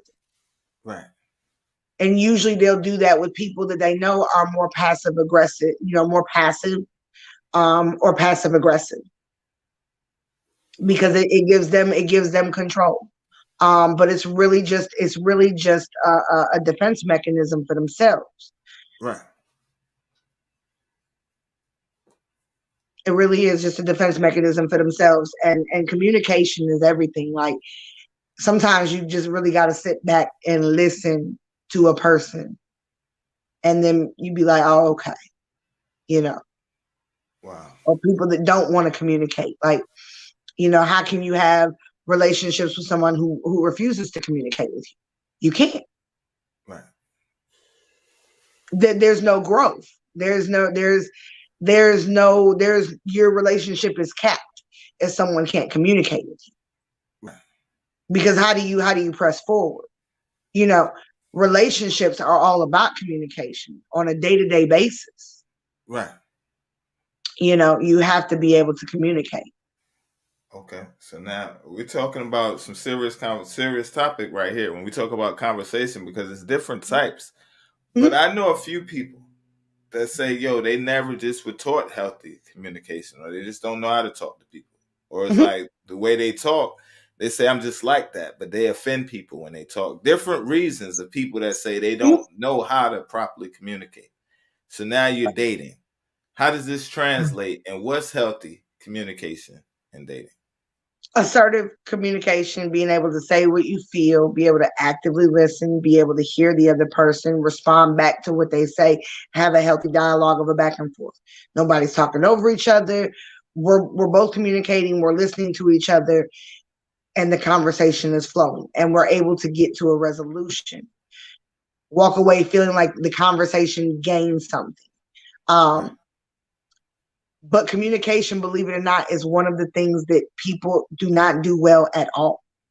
I used to be an aggressive communicator. I know that about myself. And, I know that was I used to use that for an intimidation tactic. That's how I know that that's mostly what it's used for your own insecurities. You're trying to, keep people from really kind of trying to engage you. But what it really does is it always leaves anger at the surface. Wow. Aggressive communication style is there's always that anger issue that hasn't been dealt with. Right. You have to learn how to communicate.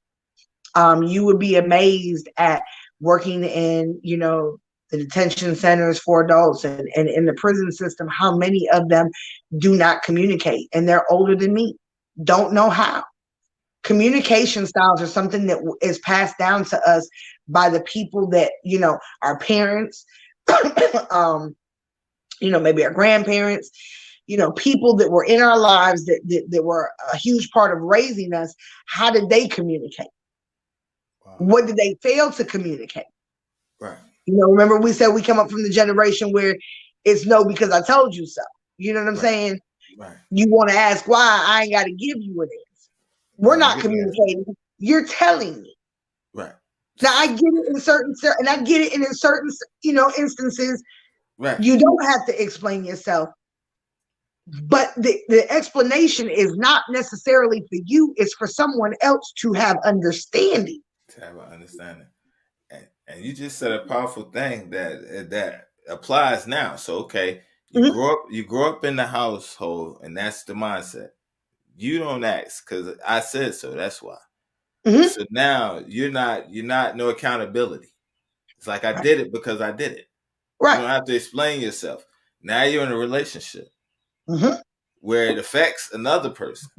Right. I ain't gonna tell you nothing. I did it because I did what I did. Yeah. How does that affect the relationship, and how can you fix it? If the person they realize I'm an aggressor, I'm coming in with this mentality. How do I fix it? And and then on the flip side, if the other person is the aggressor and you're assertive, what advice would you have for them as well? So the first thing is the other person open to seeing that their communication style is not productive? Because again, change is about self-desire to want to do so. Right. But they have the mindset, I did it because I did it. Right. So they're not really being accountable. They're not really seeing a flaw yet. They not got to the point where they see as an error in what they're doing. This is gonna be an answer that I'm gonna throw out there that some people not gonna like, but I'm gonna throw it out there anyway. Right. If I'm assertive and I'm in a relationship with someone that's aggressive, your constant desire to want to intimidate me and to feel like you're gonna control the flow of the conversation lets me know that if I'm assertive, I'm already in an unhealthy relationship with you. Wow. So the likelihood of us even getting into a relationship ain't gonna go that far. But my thing is, do you see that when we communicate, we're not getting anywhere with it? Right. And are you open to, learning how to effectively communicate so that we can have productive communication? Right. If you're not, then that's it, because we have got to get out of the realm of wanting to save each other. Wow. Because here's the problem. Right. Change isn't about, I'm not going to change because I want to be in a relationship with someone. Right. I have to see the need to change for self-improvement of the individual. Now, how does my self-improvement and change benefit my relationship? Or does my self-improvement and change show me that this relationship isn't really the best one for me to be in? Right. Change is going to give you one or two things. Right. That's why you can see people who have been married 20, 30 years and they still get divorced. We're constantly going through changes. Right. But the thing is, communication is key with that, because you're able to communicate with your partner about the changes that you're going through, about your vision updates as an individual. Does that change your relationship goals? You're constantly communicating those things. So it's a constant opportunity to give the person that you're with an opportunity to say, hey, yeah, I want to grow with you. Wow. Or no, I don't want to grow in that direction. Right. Because now we're having choice. So you have to be willing to communicate. But if you're not willing to change for self, you're not going to change for the relationship. Now, if you do temporarily change for the relationship, you're only changing because you need me in some way that you're afraid to lose some kind of stability that I provide. Not for the relationship is how you really see me and view me, but it's something that I provide for you that you don't want to lose. So you'll temporarily make changes that look like you're changing, but then in 2 months, you'll go right back to the same pattern of behavior that you were already displaying. Because the change is not about self, it's about someone else. Right. You can never change for anyone else. It has to be your desire. I hear people say, I changed for my kids. Wow. You can use that as the motivation, but the work part was yourself. You actually allowed yourself to go through the transformation so that you could be healthy for a relationship with your children. You can have a motivating factor, but you still have to do the work. Right. You just said a powerful thing right there, because when you said changing for that relationship, that covers so many things. A lot of times people may change for the child. The child's living with them, but it's temporary. So it's like the child could be there 10 years. They want to narrow and straight. The 11th day after the child is gone, the parent jumps right back to like nothing ever happened because it was temporary for the child. So a parent, they may say, well, I want you to make me proud now. That resonates in your heart for a moment. So now you feel guilty. I don't want to make my parent upset. So I changed for a little while for them. But it's not a temporary change. I mean, a permanent change. It's a temporary change. Or I may change for my partner because I don't want to lose the relationship. They fed up, so let me play nice for a few months. Or, she caught me up, let me play nice for a few months. But it's never going to be a permanent change until you deal with the issues. So like you said, you can only fake the funk. Yeah. For so long. And that's even in communication. A lot of times people, like you said, not being honest in their communication, we let things build up. They build up, and then they begin to fester. Yes. And now when we really get honest with the person, it's overwhelming because it's like, oh, you hate me. I never knew you felt this way, but it's like, I've been coating for the last 4 months telling you, trying to be nice. You know what I'm saying? Now you done push me to my limit. That's a toxic trait in itself, that we hold it in. Now we explode. Yes. We were good yesterday. Not today. I said, if they make chicken one more time, I'm going to lose it. I get home and it's chicken made. Now I jump hot. I explode. Right. They don't even know why I'm exploding. Right. What is that all about? Because you're not talking about the issue. Right. You never address the issue. You learn to build resentment. See, and we're funny in relationships because we expect people to be mind readers. Men and women expect people to be mind readers. Wow. I expect you to know that there's something wrong with me. Now, I can sit here and say, okay, what's wrong?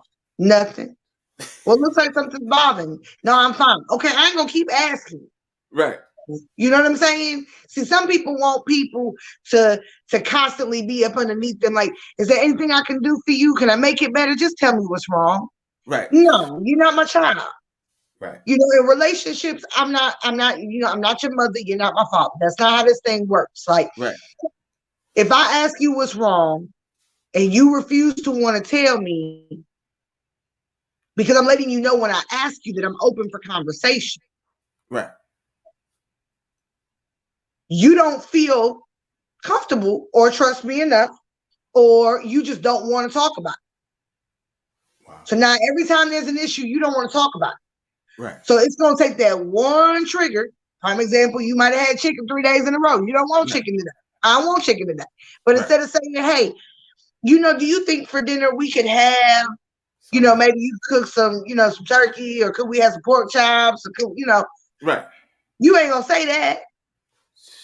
You ain't said nothing. But now when you come home and that chicken on the table again, right, you done exploded a whole ton of emotions of everything that's been building in that relationship. Wow. So now it is overwhelming. Right. Because I'm a firm believer, me and my husband, we had this thing where if we disagree with something, and we got an issue, when we talk about it, you stay on topic with that issue. Right. You don't get to bring up, you know, Right. because I'm gonna tell you why. And this is something that we have learned, and I think our relationship is so much better for it. Right. It allows us to actually address the problem or a problem or an issue. You know what I'm saying? We get to address that specific thing. But if we didn't never do that, when it comes to a head, how are we supposed to address all of this? Right. Right. Now it becomes overwhelming. Now it's like, because now it's like, you're right. I didn't know you felt that way. I didn't know. Oh, so now you've been sitting on this for X amount of time, and this is how you really feel.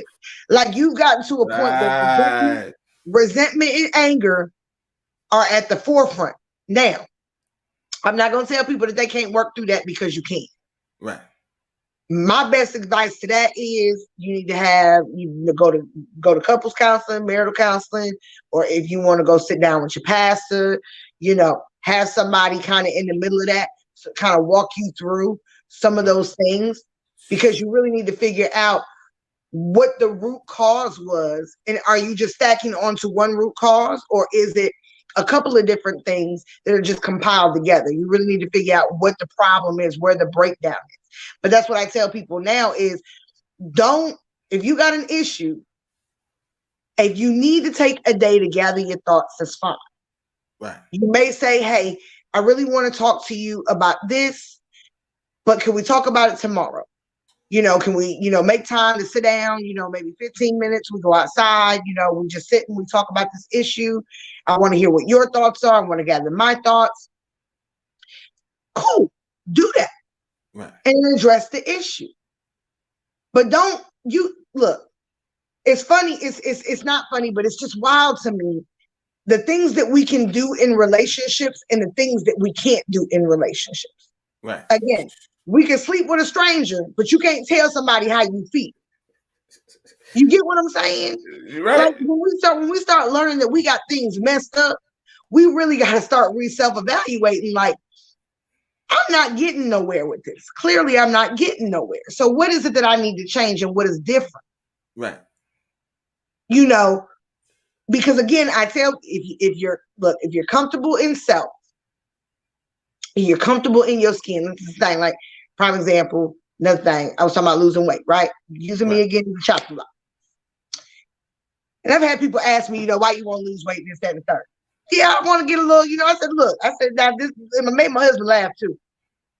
I said, my husband works out a lot, big guy, and I just feel like with him being a personal trainer, that when people know that he's a personal trainer and they look at me and they be like, well, your wife a little thicker. You ain't training your wife. I had thought about that. Like, I really thought about that. And I was like, how does that make me feel? And at first, it kind of made me feel some kind of way, because I was like, there was a time when my husband was bigger than he is. Right. And I would see how people would look at him. And I'm putting myself on the chopping block, y'all. So be nice in the comments section. Right. But I remember how people would look at him. And I would remember sometimes how women would look at me. And how women would try to make me feel like, so he with you, instead of being with somebody who would be in their quote unquote standard, right? Someone who's equally physically in the same kind of shape as he is in. Wow. So you gotta not, in relationships, you gotta not project that onto people, but be able to be honest. Like, that's a conversation for me to have with him and say, you know what? This has kind of bothered me. Right. But let me really identify why it bothers me. But it comes back to self. Wow. You know what I'm saying? So then when my doctor was like, and I had them heart problems, and my doctor was like, okay, well, you ain't got no choice but to lose weight. I was like, oh, well, I guess I'm going to get there. You know what I'm saying? But for me, I don't like to be forced. Right. I'm one of those people, I want to do something when I'm good and ready to do it. Don't make me. Yeah, don't push me. Right. Don't push me to do right, because I don't know. I'm like that. You know what I'm saying? And but my husband would say, you can't complain. And this is why I love him to death, because he always brings me back to reality. And we all kind of, get out there sometimes. Right. But my husband was like, well, you can't. No, we're not going to have this conversation. Like, you're not going to sit here and I don't want to hear the oh, woe is me about it when you're not willing to do nothing about it. Like, I'm strong in certain areas. Right. I know what my strengths are. I know what my weaknesses are too. You know what I'm saying? Right. And so my weaknesses sometimes will come out. And my husband will slightly remind me, like, look, you got complete control over that. So if you ain't going to do nothing about it, we're not having this conversation. Wow. You know what I'm saying? But he's being honest with me. He's not going to validate or enable something that is not going to benefit me. You get what I'm saying? That's really keeping it real. Right. We got to do that with each other. You know what I'm saying? Like, we have to be able to be honest with each other, even when we feel like it may hurt. Right. If the doctor said I had to quit smoking cigarettes, my husband was like, you got to quit smoking, and he was like, you can't buy no more cigarettes. And I just about wanted to throw a fit. You know what I'm saying? Right. But he was like, do you want to die? Do you want to have open heart surgery? What is it like? So I have to, he's going to keep it honest with me about what it is that I need to do in my life, the same way that I would do for him. Conversations and relationships and marriages are not always as peaches and cream as people think that it is. Right. You know what I'm saying? But I have to be okay if he's not going to be honest with me, then who is? Besides myself. Wow. Because in relationships, we're seeking to be one with someone. We're looking for our other missing half. So if this is the person that you choose to become joined with, do you really believe that they don't have your best interest at heart? And if they don't, then why are you in a relationship with that person? Right. You can't have a relationship without trust. But you also can't go into a relationship expecting someone to validate you all the time, because validation comes from self. You got to be secure in yourself. You got to be able to validate yourself and not look for someone else to be your source all of the time. And people want that in relationships. They want that person to constantly validate them, constantly give them all the enablement to their behaviors. They never want that person to say no. It's not a healthy relationship. My husband says no a lot sometimes. And you don't think I want to pout? Sometimes I do. And I'm like, but you know what? I respect his decision. Right. Because I know that he has our best interest at heart. It's for the benefit of the team. Right. But you can't have that if you don't, again, if you're not healthy. Right. And that's the thing. Like a lot of times I see from friends and stuff like that, a lot of times it's not like you said, it's not the team. It's like y'all going tit for tat at each other. It's like you were at war. You were friends before y'all started dating. Now you're dating. It's like now somebody, I don't know what happens. It's like now it's like y'all going to war like two gangs. It's like in arguments. So it's like you did that, you did that, you did. So now we score keeping and doing all these things. But the key thing that you just said that was important, be honest. Tell the truth. Tell me the truth. And a lot of times we throw that word around. Tell the truth, be honest. And people think when they say honest, they're thinking, I cheated, so I told you. I was honest. We're not talking about that honest. We're talking about, yo, do I look like I'm tripping, or have I been tripping? Am I slacking off on what I need to be doing? Yes, you have been slacking off with what you need to be doing. Are you getting tired of us? I'm not tired of us, but we are having problems. Is everything okay? Well, actually, it's not. We're talking about honesty then, not faking the funk, putting the mask on, saying, yo, we're good, we're good, we're good. And now you get out here and you're about to get caught. So it's like before her friends go tell her, let me go confess.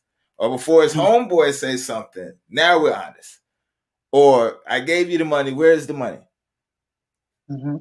I don't know what happened to money. Now the bank statement shows up. Let me be honest with you. I want to be honest now. We're not talking about that type of honest. When we're talking about a healthy relationship, it's not the pressure of, I have to sugarcoat and tell you what you want to hear. I have to agree.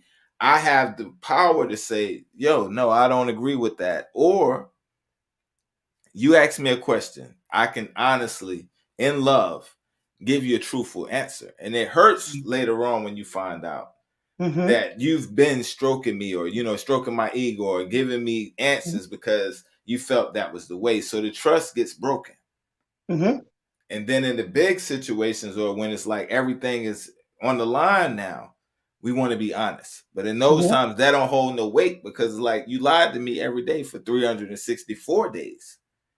On the 365th day, you became honest. But the trust and stuff is already destroyed. And again, it takes years to build trust. It'll take nothing but 5 seconds to destroy it. You know what I'm saying? I think it goes back to how are we dating? How are we dating, and what is it that we really, really, really want? Right. Your wish list and your standards are not the same. You gotta get real with yourself, right? Because I tell people all the time, you say you really want something, right? If it showed up at your door today, would you be ready to receive? Would you be ready to receive? Right.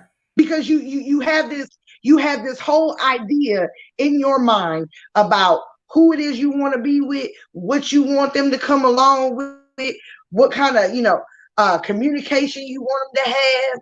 If you want them to be extra romantic, you got it all laid out in your mind what it is that you want. Right. What are you willing to give?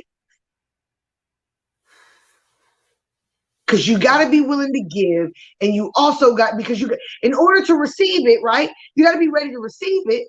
Are you healthy enough to even receive it without, casting doubt every 5 minutes? All this, he too good to be true, and all this ain't gonna work, and all this and that and the third. And then you got people who, it's too good to be true. Let me lock into it now and try to hold on to this forever because I've never had something this good before. Or, are you in a position to really understand what, reciprocating that is? And the reason I say that is, I think women today reciprocate more sexually, not understanding that is not substance in a relationship. Right. That ain't gonna hold it together. In a relationship, it doesn't sustain the relationship. Right. You have to have relationships have to be like 4 to 5 components to it, right? You got your friendship, you got your partnership, you got your financial ship, you got all these different things that you got going on. Right. So when one thing doesn't work out, you can always fall back on that friendship. You got to be able to still communicate with that person like y'all are friends. Right. You got to be able to do that, but you got to have substance about you. See, that's the part where if you're dating appropriately, if you're really doing it right, you'll weed out a lot of BS. But see, the problem is so many people feel like they're in competition. Wow. They feel like it's too late in their life. I'm 40, I'm 50, I'm 38, I ain't got nobody, I ain't had nobody. Right. Whose time frame is you on? I need to know. Because have you ever thought about maybe you're not in the space that you need to be in to have a healthy relationship? It ain't everybody that you done dated that the problem is with them. Can you say that again?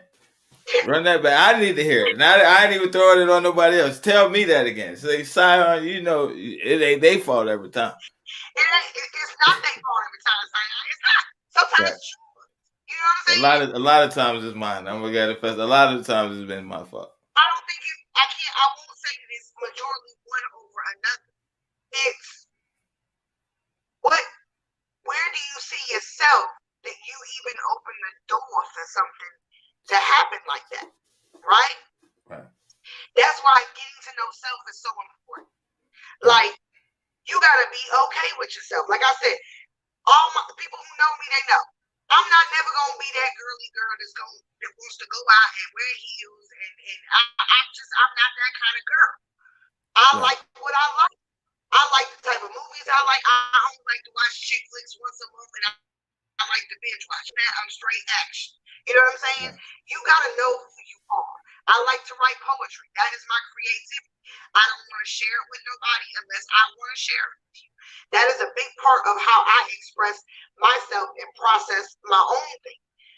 You gotta be comfortable in who you are. You gotta be okay with that. You know, you might not be as coordinated in dancing as the next person, but why is that a problem? Like, stop trying to make certain things about yourself seem better or less than. Like, everything about you is for a reason. Now, you can take all that negative in your life and turn it into a positive and give yourself an amazing story about overcoming and how it's added to your character versus it being you being a victim all your life and it being negative. Right. But dating, you gotta date right. If y'all can't learn, if people can't learn to date appropriately, it's never going to work out. Again, I believe that the old school standard, some of that actually worked for a reason. Oh, what's going on with my mic? What happened? I need to click it. Can you hear me, Scion? I can hear you. It's just a little staticky a little bit. Okay, do I need to like move something? Do I need to do something? I'm just trying to move it real quick. There might be something blocking the mic real quick. We can hear you, but it's just a little distorted. It ain't as clear as it was earlier. Okay, let me see something. You might be good right there. Is that better? Keep talking. Yeah, it sounds pretty good so far. Okay. All right. So I think we need to kind of go back to some of our old school ways of dating. And the reason I say that is I think a lot of people would find that they would get better results, right? So first of all, stop creating so many soul ties. Okay, leave sex out of the equation. Because you're more likely to be honest with somebody and tell them what you want and what you don't want when you haven't had sex with them. The minute that you have sex with a person, you have an emotional attachment to them and you're blinded by the emotion that you feel. That emotion becomes your driving force for everything else to follow. That wouldn't be in place if you weren't having sex. It's still doing it a little. I can hear you, but it's still coming back a little bit. I wonder why it's doing that. It's because it's trying to static what you're saying. Now you're dropping the real jewels for him. So now the devil mad. He's trying to block it. But he's trying to block it. But did it get a little better?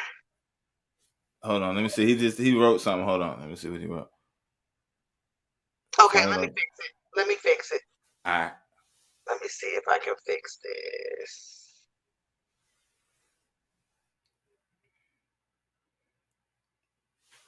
Yeah, that's definitely true right there.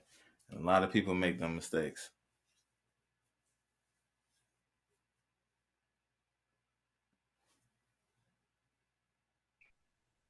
I try now. Did it work? It sounded a little better. We're gonna keep going. I mean, right now I can hear you. Once. I'm gonna have to come upstairs and fix. All right. Okay. Hold on. Why are you doing that? He just said something. Hold on. All right. You can't reload the browser? Is it gonna kick me out? It shouldn't. If it do, you'll just pop right back in. I'm gonna cue to a video while we're doing that. Hold on. Okay. All right.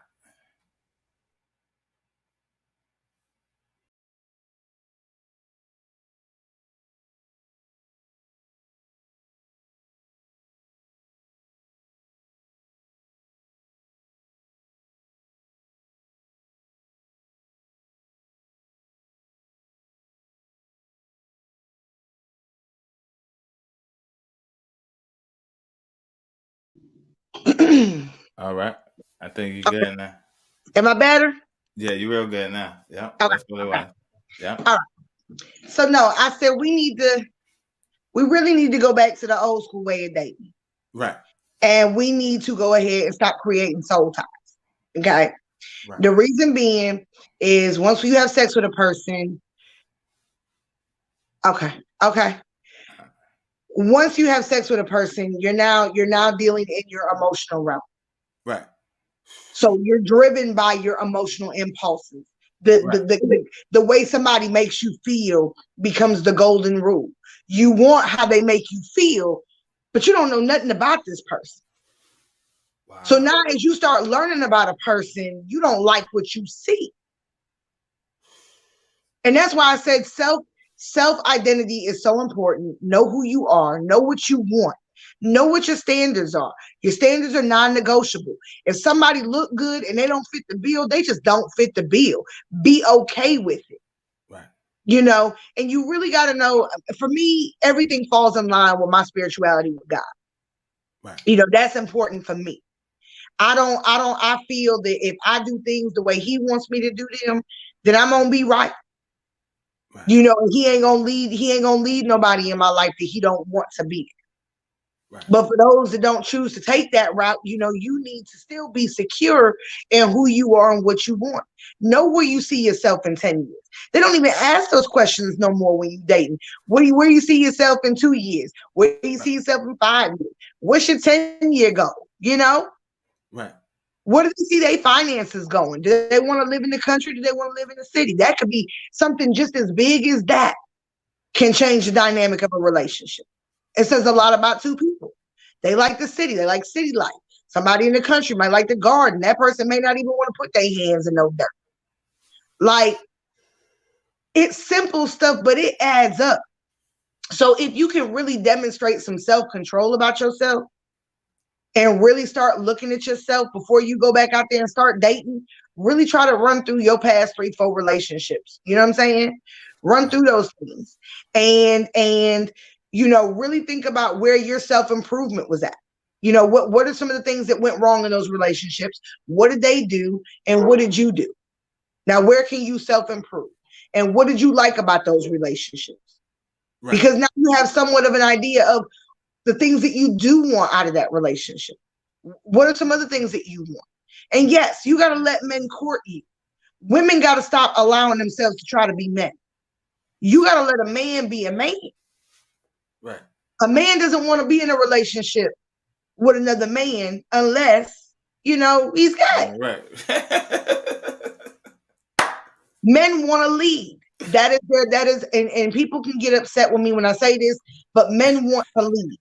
If men are the head of the household, you both can't be the head together. That doesn't mean that you can't make decisions together. That doesn't mean that you're not considered equal to each other, but you gotta let a man be a man. Right. You know what I'm saying? But you gotta hold him and show him that you got standards and that you got self-discipline and what kind of woman you are. Because whether people believe it or not, men are going to be men and they like to look at women and they might go to the strip club and they might look at these little girls on Instagram. And yeah, that stuff is cool to play with, but he ain't never going to take them home. No. Man wants a woman that he knows that, you know, she do look good. She take care of herself. You know what I'm saying? She got her stuff together, but he don't want a woman that everybody else can get. Right. So you gotta get into some of that hidden heart stuff. So as a man is courting you, it is our job as women. If women have to submit to men the same way that men have to submit to women, submission is about trust. So this is the time in the conversations throughout this dating period that I'm getting to know what kind of man you are and for you to identify what kind of woman I am. Right. But if you're removing that from the table and just saying, oh, we talking, you know, we you know, we see each other every now and again, my little friend. Right. You too old, you know, some of these people too old to be doing all of that. Right. So all right, so we kicking in the door now. This is real stuff right here we talking about right now. This is stuff that people not doing. Like you said, everybody want to Netflix and chill. my boo thing and all that. And, yo, it ain't no titles. No titles, no face, no case, what they saying nowadays. Yeah. All right, so let me ask you, okay, the proper way with the courting and dating, how long would you say is the proper time to court a person to know if this person is worth the next level? Again, this is the thing. I don't believe, I don't rush anything. I don't think anybody should rush anything. Right. But you got to figure out what's comfortable for you, right? So what is the ideal first 3 dates look like? Where is it that you want to go? And I think that dating can be a lot of fun for people if they would open their minds to it, right? Like, right. You can go to dinner, but why do dates always have to be in the evening? Why can't you do, a brunch date? Or why can't you do a date where y'all go to the zoo? Why can't you have a date where you go do something super cool? Like maybe you go to an amusement park. Allow yourself to see this person in different settings and different environments, because it opens up the forum for different conversations. Right. Different environments create different nostalgias to be like, oh man, I remember when I was a kid, or, we used to go to the zoo all the time, or, I'm scared of roller coasters and this is why, or this, you're just opening the dialogue to really get to know somebody if you're willing to expound beyond what just that every time we date, we go out to dinner. Well, why is that the only thing you doing? That's going to get boring. Right. And if somebody's first date is like, oh, you want to come over and watch a movie and we get takeout? No, I don't know you. You can't come over here. And that's what and men need to say that just as much as women do. Because sometimes these women are just equally as aggressive as men. Right. So that goes for men too. Like, men have to be able to hold their own thing. You know what I'm saying? But y'all don't need to be booed up on the first date at somebody's house. You don't know if they're a serial killer or not. Right. And that's if they got nobody stuffed in the basement in dungeons and cages. That's a real thing. Like, human trafficking is such a big deal. Like, why wouldn't you be like, no, that's not okay. Like, I don't know you. Public places, at least for the first 4 to 6 days. Right. Get to know you. See who the real you is. And that's the thing right there. Even with the double standards. Mm-hmm. Women, they get a couple partners. They're moving too fast. They got 1,000,000 miles, like the song on them. A guy, they'll say in the same situation you said, a woman is aggressive. The man justifies it and says, well, what? Men don't say no. That's a misconception. Because on the flip side, women don't want a man with 1,000,000 miles. The same way a man don't want a woman that's been community property. The woman don't want to be with a man that's community property either. So let's talk about the double standard. Because for some reason, men, they feel like it's all right, I'm a man. But women that have a standard, they don't want their man to be the most road ride in the amusement park. I say this, okay? You can't get on nobody about their pants. Like, here's the thing, right? All right. If you accept somebody, you don't get to bring that up. You get what I'm saying? Because everybody's got a past. Right. Everybody ain't always gonna be as honest about theirs as they probably should be. Right. You know what I'm saying? But the reality is who that person was then, is that who that person is now? Right. And why are we so focused on who? Yeah. And why are we so focused on who that person was back then if that's not who they are now? That's not who they are now. Because, women, some of these women today don't have a right to say that. Now, with the OnlyFans pages and the Instagrams and all, you know what I'm saying? Like,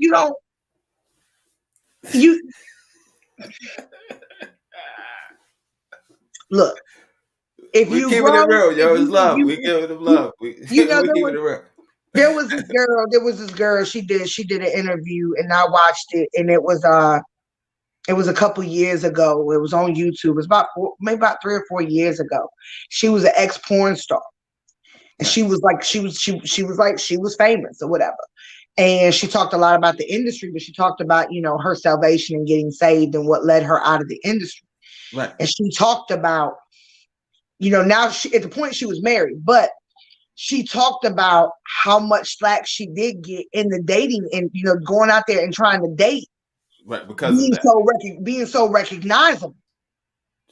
And she was like, she got to a point in her life where she was like, the person that's made for me isn't going to judge me based on how I used to be, but they're going to see me for who I am today. Wow. Right. You get what I'm saying? Because we all have done something. Right. So you can say, yeah, somebody's past behavior, thank you, girl. Somebody's past behavior might have been risque, but you don't know what led them into that path. What led her down that path? And she was sexually assaulted at a young age, repeatedly molested, that led her into a life of promiscuity. In her mind, she figured, well, if I'm going to be doing this, I might as well make some money doing this. Right. So you don't know what a person's track record is, why it's like that, unless they told you. And then if they were honest with you and told you, and then you were judgmental of that, then they don't need to be with you anyway. Right, because they open themselves up to be vulnerable to you, and now you're using it against them. Right. Right. And that's not okay. And you can't use people's, that is a trust factor right there. Right. But it's okay for somebody to say, you know what? I respect the fact that you were honest with me about that. I'm really sorry that happened to you. Right. I'm glad to see your growth. I'm glad to see those things. But that's just something that I can't get past. Wow. So it's how you say things. Right. But then that's a blessing for that person not to be in your life. If they can't see past it, right, then it's okay. Right. And that goes back to loving yourself and not being ashamed of your past and not being a victim, but being a victor of your past. So as long as you're looking for somebody else to validate you or somebody else's approval, you stay on that fairy wheel. You just keep running. Maybe I make the next one happy. Maybe I make the next one happy, because you're not happy with self. That's right. And a lot of times, No, and I think with self too is, who are you? That's what I ask people. Who are you? What makes you you? And when I would teach, healthy boundaries, in prison, I would ask the women, why are these boundaries important to you? Who are you? Where are you going? Like, you gotta understand your own journey. Like, yes, we rub off on each other, but your journey is yours. Wow. You know what I'm saying? You are who you are. Like, I chose to go into psychology and then become a forensic psychologist. And I chose to work with that says something about me, about my personality, who I am. Right. You get what I'm saying? Like, who are you? That's a question that people need to be asking themselves. Who am I? Because if we're all going to be famous, right? We're all going to be famous. We all going to be influencers. Who going to be doctors? And who going to be lawyers? And who going to be the future of politics? Right. Who's going to be the future film directors, and the clothing designers, or the people who are farmers. If we're all the same, there is no individual diversity within the world, and diversity is okay. It's a benefit. Right. But right now, everybody wants to be in one culture, which is hip hop. Everybody wants to be in the Black culture. Everybody wants to be an influencer. Everybody wants to be a rapper. Everybody wants to be a model. Wow. And I just think that, this generation is losing more of its grip of self-identity. And I think there are women in my age bracket who are struggling with traumas in their past that have made them so independent and so aggressive in nature that they're not getting what they need out of relationships. And then they feel like they're combating, they're in competition with the younger generation of women who don't have those same standards or boundaries that, you know, they have. So it's, you know, you're kind of dealing with a mixed bag of a lot of different things when you see a shift in the source of how we communicate. Right. Wow. And that's the thing right there, because you have, like you said, you have some that have a standard, some that don't have a standard, some that's material chasing, some people. So it's like when you go out there, it's like, it's not just black and white. Mm-hmm. So when dating, it's like, that's why it's important to take your time, because it's like, you don't know what this person is in it for. You don't know what their long-term agenda is. And you don't know what type of things that they value. It may be material or money that overrides you being a good heart person, or you being this. It may be sex for this person, but that's not healthy ways to base on your relationship, because that money can go, that looks can go. A person can get in an accident, and now their face is mutilated or whatever. Are you still going to love them then? Yeah. The sex might get, you know, they may get an accident. Now they can't have sex. Are you going to leave them then? It's like when this, like New Edition said it best. Can you stand the rain? When it really gets real. Yeah. What is the ingredient? Because y'all been doing it for a while. You and bro been doing it for a while. What's the ingredient? Like that 90s love music, like the older folks, the foundation that helps people be able to stand that rain. Because like now, it's like it could be a little drizzle, and people calling it quits. This is not it. I ain't with that. You know what I'm saying? Hey, I'm done. Like, oh, what is it that people are so quick? And I get it, self-love and self-identity, and we knowing what we want. I get that part. Right. But at the same time, we still are working on. We still at work. So we got ways to go. So it's like, what is it? You know, because my parents, before my dad died, they was married 43 years. And I can say I've never seen them physically argue or verbally argue or physically fight. Like now what they did, they had a dynamic relationship. Now it was like when they would have a disagreement, this is how me and my brother would know. Because they were like peas in a pod. Any other time they would be like this. They're inseparable. If they're playing the game, they're playing the game together. If they're watching a movie, they're watching the movie together. He wants to go fishing, they go fishing. She wants to play tennis, they play tennis. But when they have a disagreement, this was the thing. She may be on one side of the room, he may be on the other side of the room.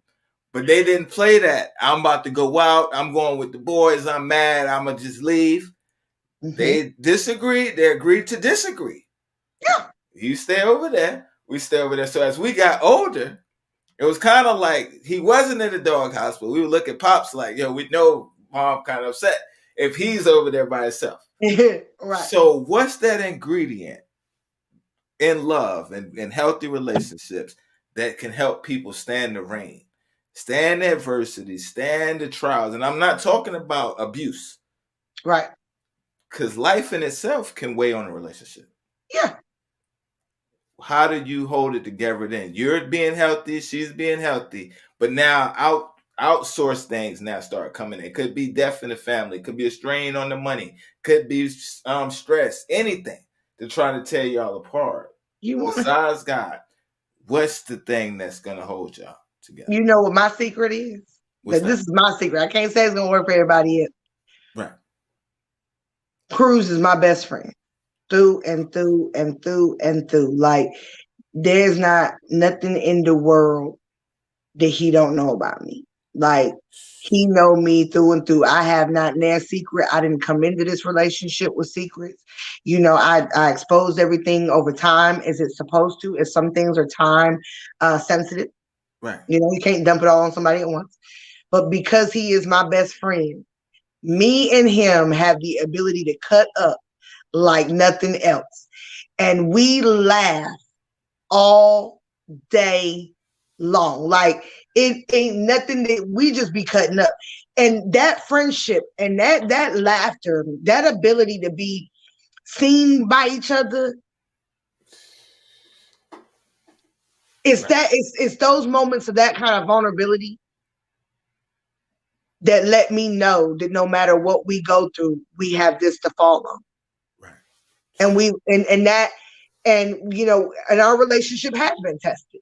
And so that is the foundation right there, is that friendship to be able to fall back on and be like, I just need you to be my friend right now. Right. Talk to me in this realm. Wow. We're able to know when we need to navigate for each other in that guideline. I can tell when he needs me to be his friend and not just, as a wife, I might handle it a little different. You know what I'm saying? So we need to know how to show up for each other in which fashion is appropriate. Wow.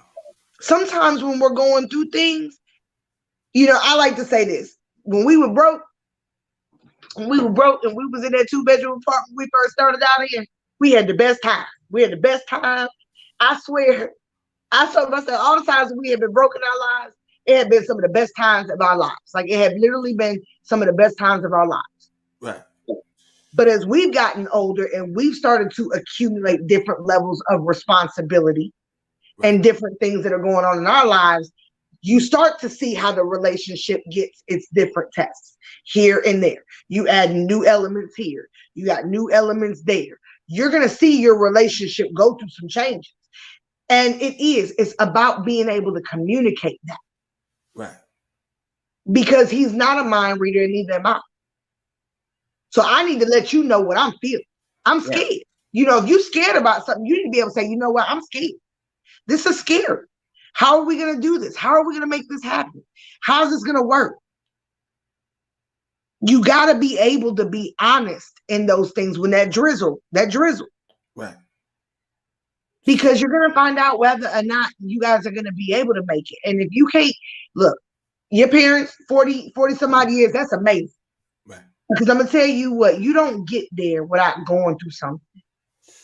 And everything that you go through in that relationship with that person, and you survive it and you overcome it, your bond becomes closer. You become stronger. You become more united in that. You become more one than anything. Right. And you start to notice that you mirror each other and you complement each other. You balance each other. He is my rock. He is my air. I appreciate him every day. And I let him know that, and I don't ever want to resent him or, any of those things. So I learned to be, grateful and not expectational. I expect him to be who he is and to do what he says he's going to do. Other than that, everything that he does for me is meeting desires for me. Right. And I don't live my life holding him to things. I learned to just accept it and be grateful and be thankful and to be able to be filled with love, but to communicate. We communicate all the time. Communication is key. Right. And you gotta like the person. That's another thing. Like, how when you be dating somebody or you in a relationship with somebody and everything's good, but they do that one thing and it just bothers you. Right. It just bothers you. Like, some people have those things where it's like something just legit just tears them up on the inside. Right. It's like people say it's grinding my gears. I'm to my wits end with it. Yeah. Right. Like, there's just certain things that you just be like, you know what? I just can't get through it. I think when you're with the person that you're supposed to be with, their flaws never outweigh their positive. Like, you see the good in them so much so that the flaws they're not that big of a deal. Right. Like, if you're going to get mad because somebody throw their clothes on the floor all the time, like, is that really your deal breaker? Clothes? Right. Like, you have no idea what journey you going to go through with this person. You gotta really reevaluate. You gotta evaluate some things in your life. You know what I'm saying? About what you're willing to deal with and you're not willing to deal with. And I believe that when you know, like, you just know when it's a right fit, you'll find that thing. You'll find it. And it's just like, you don't have to force it. And that's something that people are doing today in dating and relationships. They're trying to force it because everybody just wants to be with someone. Right. Nobody wants to be by themselves. Right. So you're just forcing these things to fit. But it don't really work. It don't work. It don't. And that's another thing I want to tap on. I want you to touch on as well. Mm-hmm. Dating is not a healthy dating. Since we're talking about it ain't not being a perfect fit is what Mm-hmm. brought it up to me. Dating out of comfortability. Oh. Dating out of security. Dating out of financial and stuff like that. But your heart is not in it. Let's talk about the dangers in that. And what's that about? You know, if you're dating to gain something that's you have ulterior motives about, it is dangerous because eventually it's going to be seen. Right. Because when you're desperate and you want something, it always finds its way to the surface. You know, I don't know if you've seen the video that's been kind of circling around social media. I saw it on YouTube. But the girl that went out on a date with the guy, I guess she asked the guy if he could take her to McDonald's to get her daughter something to eat before they went out on a date. Oh, the guy said fine. He came and picked her up, picked the daughter up too, drove her to McDonald's.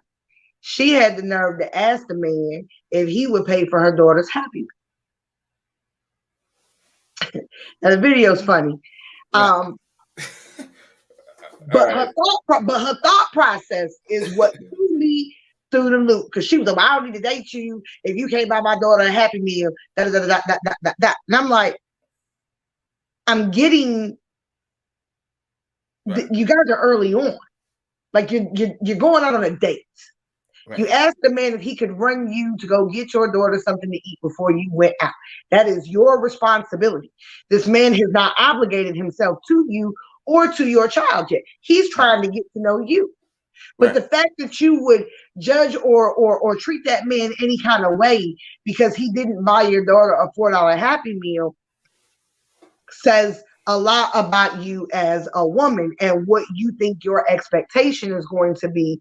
And she's never going to get it until she changes that mindset. Right. Now, yes, eventually the man, if you're dating someone and you got children, yes, that person, it is a standard and a must that they like children. Right. Because you got children, they ain't going nowhere. But you got to be careful about trying to fit somebody into that role when you don't know that person. Right. And trying to make them be responsible for that. And that's what I'm saying. We're always jumping ahead. Jumping ahead. Nobody wants to take their time. Nobody wants to vet nothing out. Right. You know, when somebody say to me, you know, well, yeah, you've been with someone for almost 14 years. Look, it took 14 years. Like, I didn't close my eyes and was like, you know, here we are. I had to go through, me and him both individually, we had to deal with each other. We had to deal with what we was trying to do as individuals. We had to deal with what it was trying to be like to be a unit, you know, and to nourish that relationship. Like, it's nothing but time. So people say, well, I don't know if I'm going to live tomorrow. Well, nobody's promised tomorrow, but that doesn't mean that you just dive in head first. Right. So I just tell people, please take it slow. Ask the right questions. What's important to you? If you're thinking about that right now, like what's important to you, then you would ask those kind of questions when you're dating someone to see if that kind of mirrors anything that you're thinking about. Right. Right. You know, and then where are you meeting people today?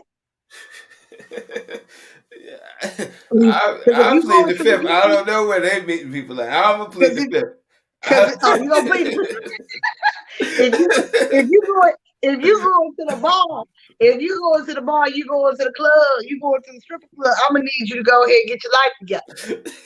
Because I'm gonna tell you something. The last thing you need to do is be trying to interact with somebody about something like that when your inhibitions is low off of substances, and all you see when your inhibitions is low is lust.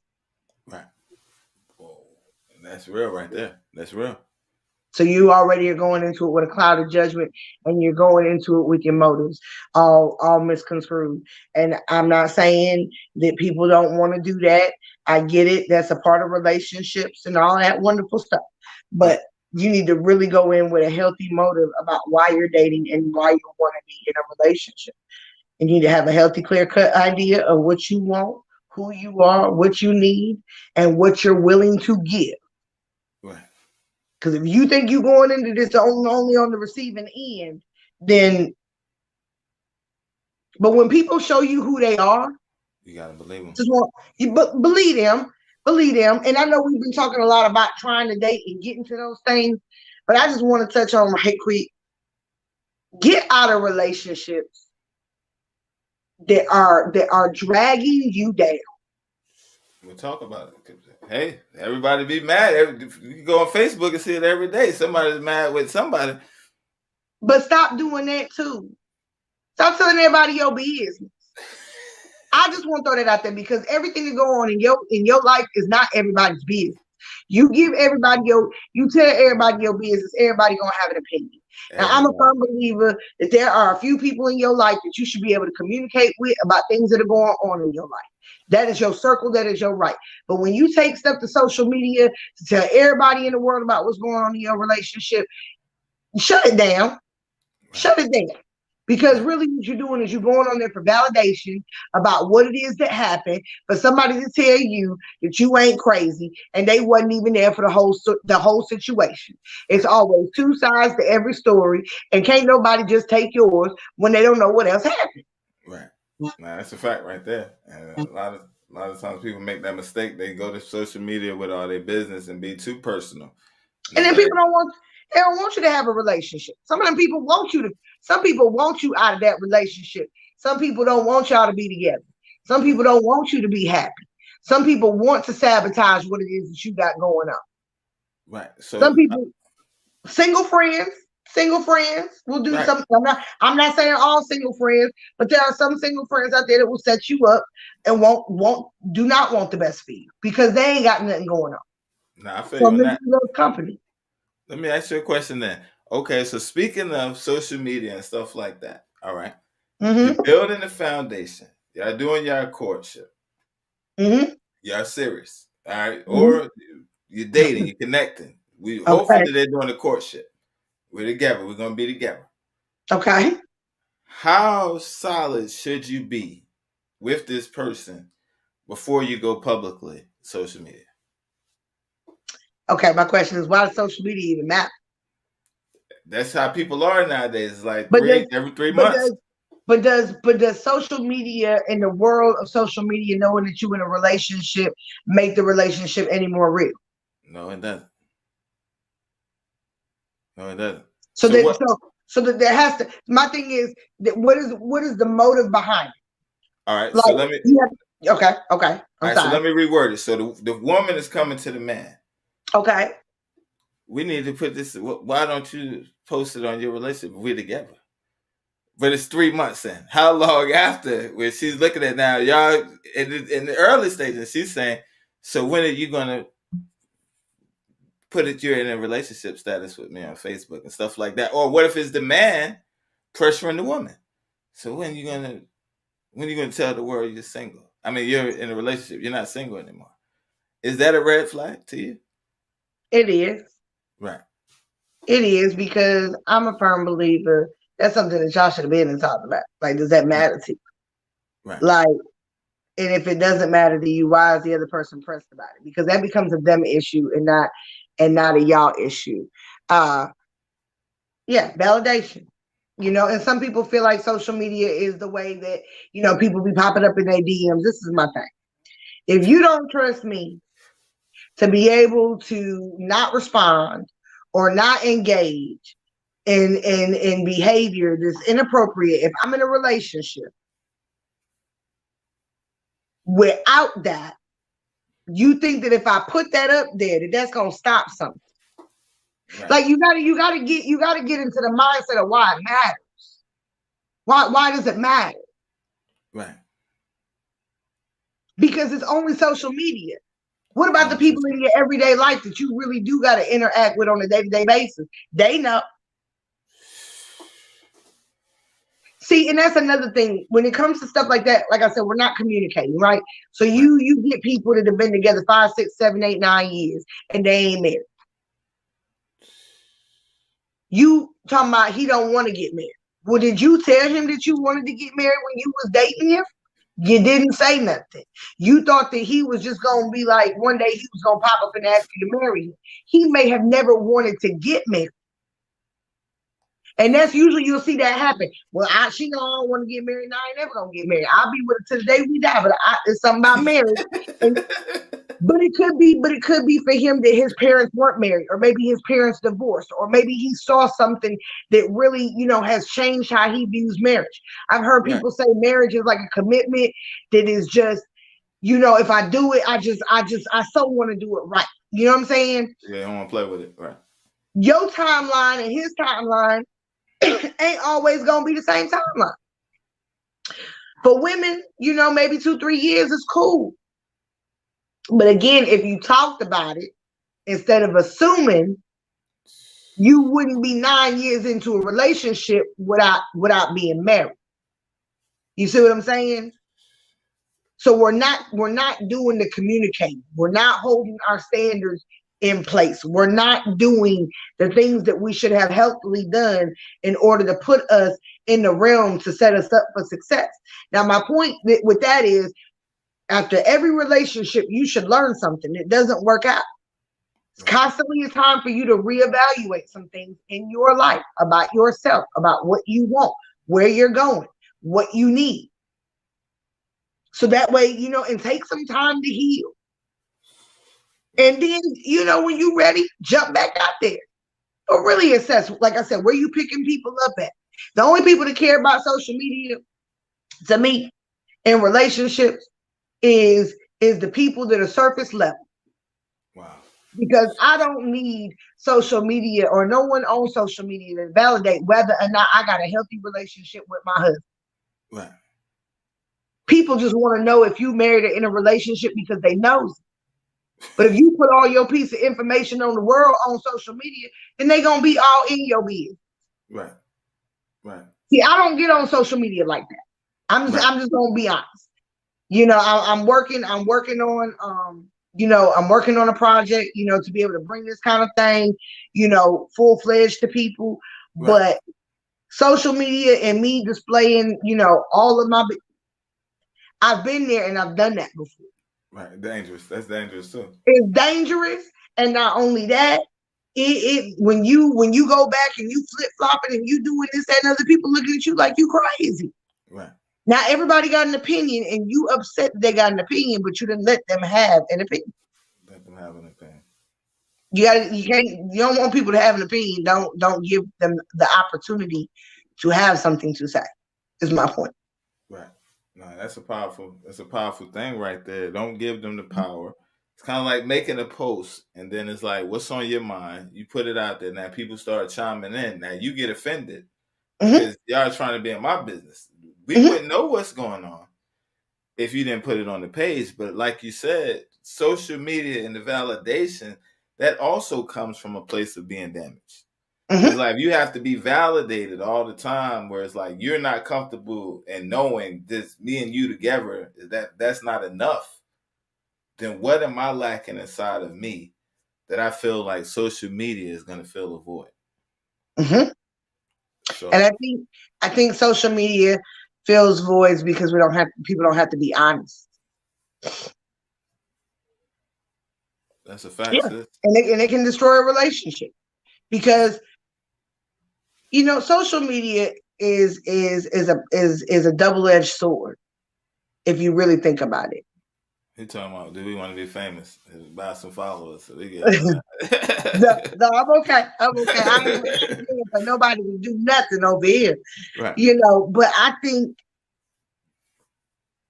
social media is a double-edged sword, because it can be a wonderful it can be used as a wonderful platform. Right. It really can, to share information, to build certain brands and businesses, and, to just really do dynamic things. But it also has become a look at me, look at me, look at me. Right. Look how I'm living. Look at where I'm going. Look at what I'm doing. So everybody's looking at everybody else and like, well, my life ain't like this, and it ain't like that, and this ain't like this. So you're already feeding into your insecurity. So what these other people do is that they start building, this false image about themselves that they got to sell to the social media land. And now they start to believe it so much because now they believe the lie that they're selling, that they lost in who they are completely. And then you want to broadcast all of your business because you feel like these people are your genuine friends. You delusional. Right. You're delusional. They're not your friends. You don't know these people tangibly. You may know a handful of them, but if you got thousands and thousands of followers, you don't know all them people. Even if you got 800 followers, you don't know 800 people, right? You don't know all, like, come on, like it's not a realistic thing. It may be a surface level. I may have saw you out, you was there and I was there, and hey, okay, I add you, whatever. But like, to know somebody, you don't. Right. And social media, people want to, I think a lot of times too, when she said about validation, is people not only want the validation of the relationship post, but they want the approval of what the other person looks like. Wow. People want to say, look at what I got. Right. Look who I'm dating. People want to be coveted. Right. People want to be put on pedestals. People want that thing. And it's like, what are you willing to lose for? Because you're gonna lose something. You're gonna lose something, yeah. And if you really had a real relationship, you wouldn't give it to the world, because some things are sacred. Right. Right. I would never give my relationship with my husband to the world. For what? It's yours, right? It's if you get the opportunity to see us interacting, then you get an opportunity. That means you're in our circle, and that we trust to let you into that circle. But for me to give it to the world isn't worthy of that. Right. You just said a thing right there. You gotta know that the world's not worthy of that. And then also, what are you willing? You're willing to risk the turmoil and the chaos and the energy that's going to come back from the world into that very relationship. And such as she was saying, destroying the relationship, creating doubt, doing things that are going to create chaos. So you open the doors for it, you're going to get exactly what you let in. Wow. And that's real right there. Mm-hmm. So, and people make this mistake every day because, like, kind of like we was talking about last time, keeping up with the Joneses. Mm-hmm. And almost because they want, like you said, to feel a quick validation that I'm somebody. Look at what I got. Mm-hmm. Look at his shoes. Or we went to the beach. Or we went to, because it's like you're overcompensating something. Because everybody's narcissist now. Right. We are breeding the highest rate number of narcissism that I've ever seen. And, I say this, you see people constantly taking selfies of themselves and posting them, selfie after selfie after selfie after selfie. Right. How self-obsessed have you become? You can't have a relationship with nobody else when you are that self-absorbed, because relationships are about selflessness. Right. So how do you have a relationship if you're all self-consuming? Right. Let's talk about that real quick. Because, all right, I'm in the industry, right? So everybody in the industry, they have this persona. They have these images, male and female. Okay. They have these images that they have to keep. You just said a powerful thing right there. So a lot of them, when I talk to them, and it's like, we're in the industry off camera. Like, yo, we're in the industry, I ain't dating. Because like you said, it's like, yo, it's so hard to date in the industry, whatever the reason. So when we talk about image or we talk about validation or narcissism, where it's like we have to be, you said you can't be that caught up in yourself and with somebody at the same time. Let's break down on that. So it's like, when these artists are saying, or these people in the industry are saying, I don't date because I'm in the industry, because there's so much that goes into being me. Is that work wise, or is it like, I'm so in love with me, I have to keep up my image so much, I don't have time to link with anybody else? What's really going on? That's kind of a double-edged sword in itself, because we all know that whatever image you present when you come out is the image you are going to carry for the entire duration of your career. Right. So if you are a sex symbol, that's what you're going to be until your career is fun. Until your career comes to a closure, that's the image. You could probably date behind the scenes. Right. But I mean, you come in public with the relationship would be a little difficult, depending on how early it is in your career and your brand. Right. Because they need you to be the image of single. Because if you're selling sex, unfortunately, you're selling the fantasy. Right. Nobody wants the fantasy when the fantasy is attached to something. Wow. I mean, you think about how long Jay-Z and Beyonce, prime example, were together. Right.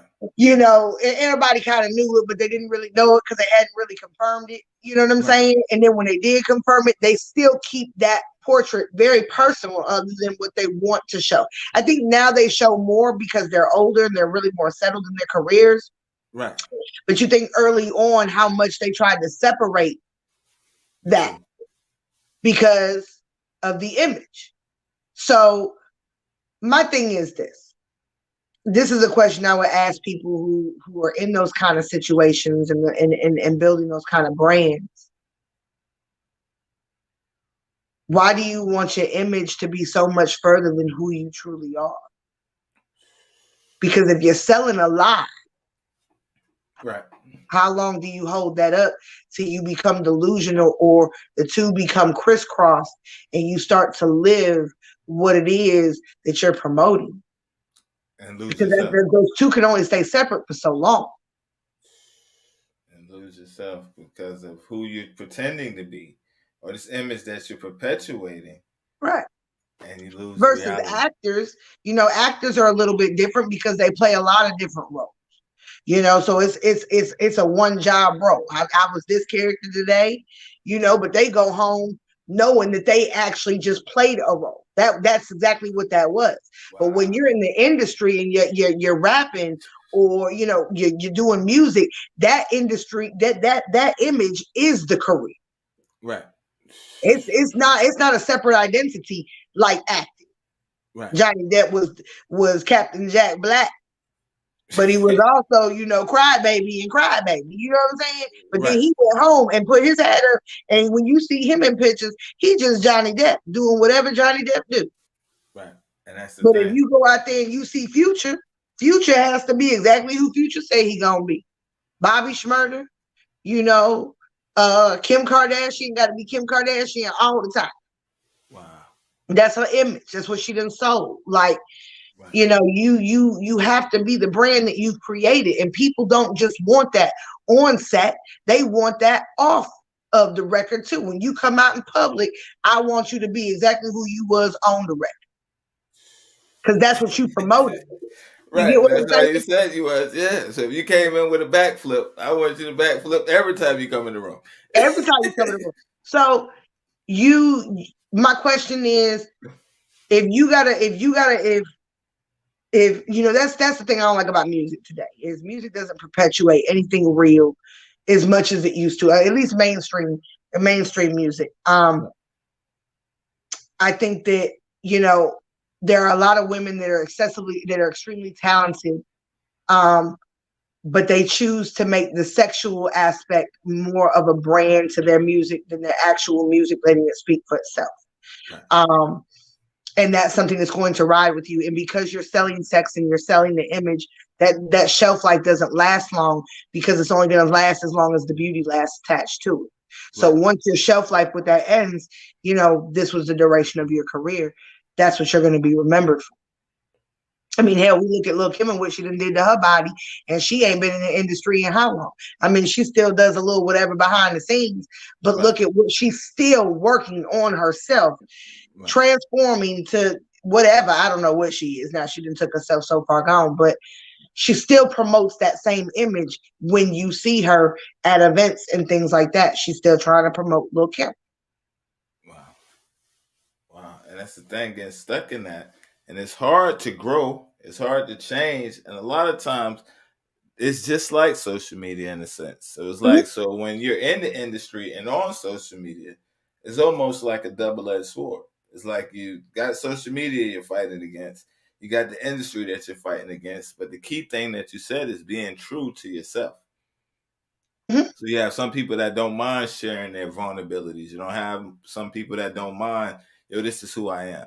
But then on the other side of the spectrum, you're living this exaggerated lifestyle that's not a reality. And then in the unfortunate side, on the other side of the fence, is you have people watching these people, looking up to these people that's trying to hold regular, everyday people to an exaggerated lifestyle expectation.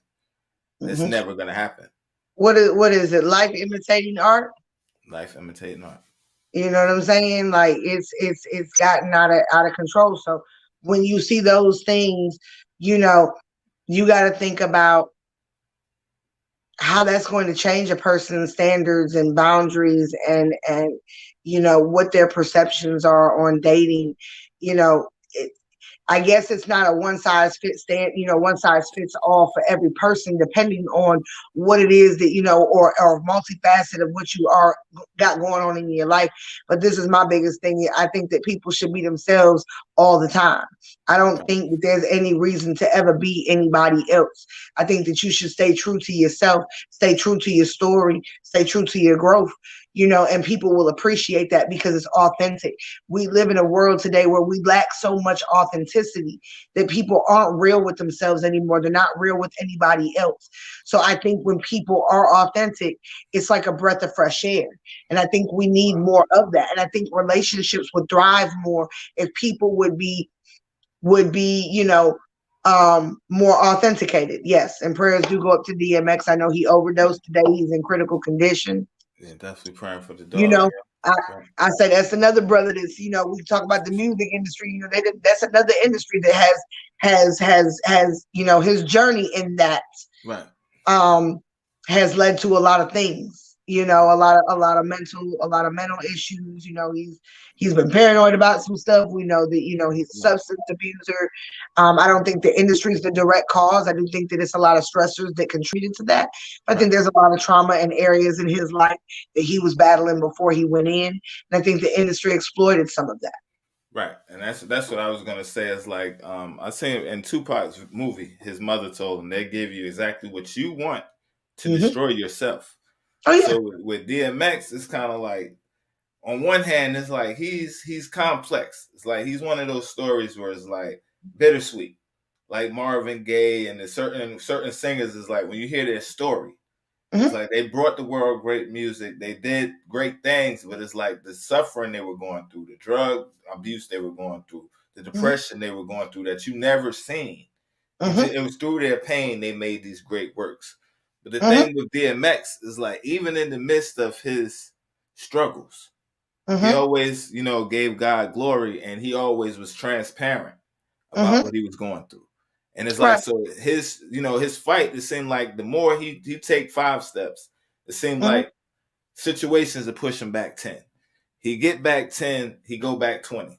It's like every time, this is it, DMX is going to break through. Something else happens. Whether it's supernatural forces, whether it's people working against him or him working against himself. However the case may be, it's those that have the greater purposes that go through the most. And it's like when you try, so even like the relationship that's authentic, there's no Grammys, there's no big celebrations, there's no glory in that. It's glory in the, we up here pretending, the actresses, the actors, we're pretending this lifestyle. You get the following, you get the parade, you get the celebrity of it. So it's like it's backwards. It's kind of like the realer you are, Mm-hmm. the less connected people are, as far as like the masses.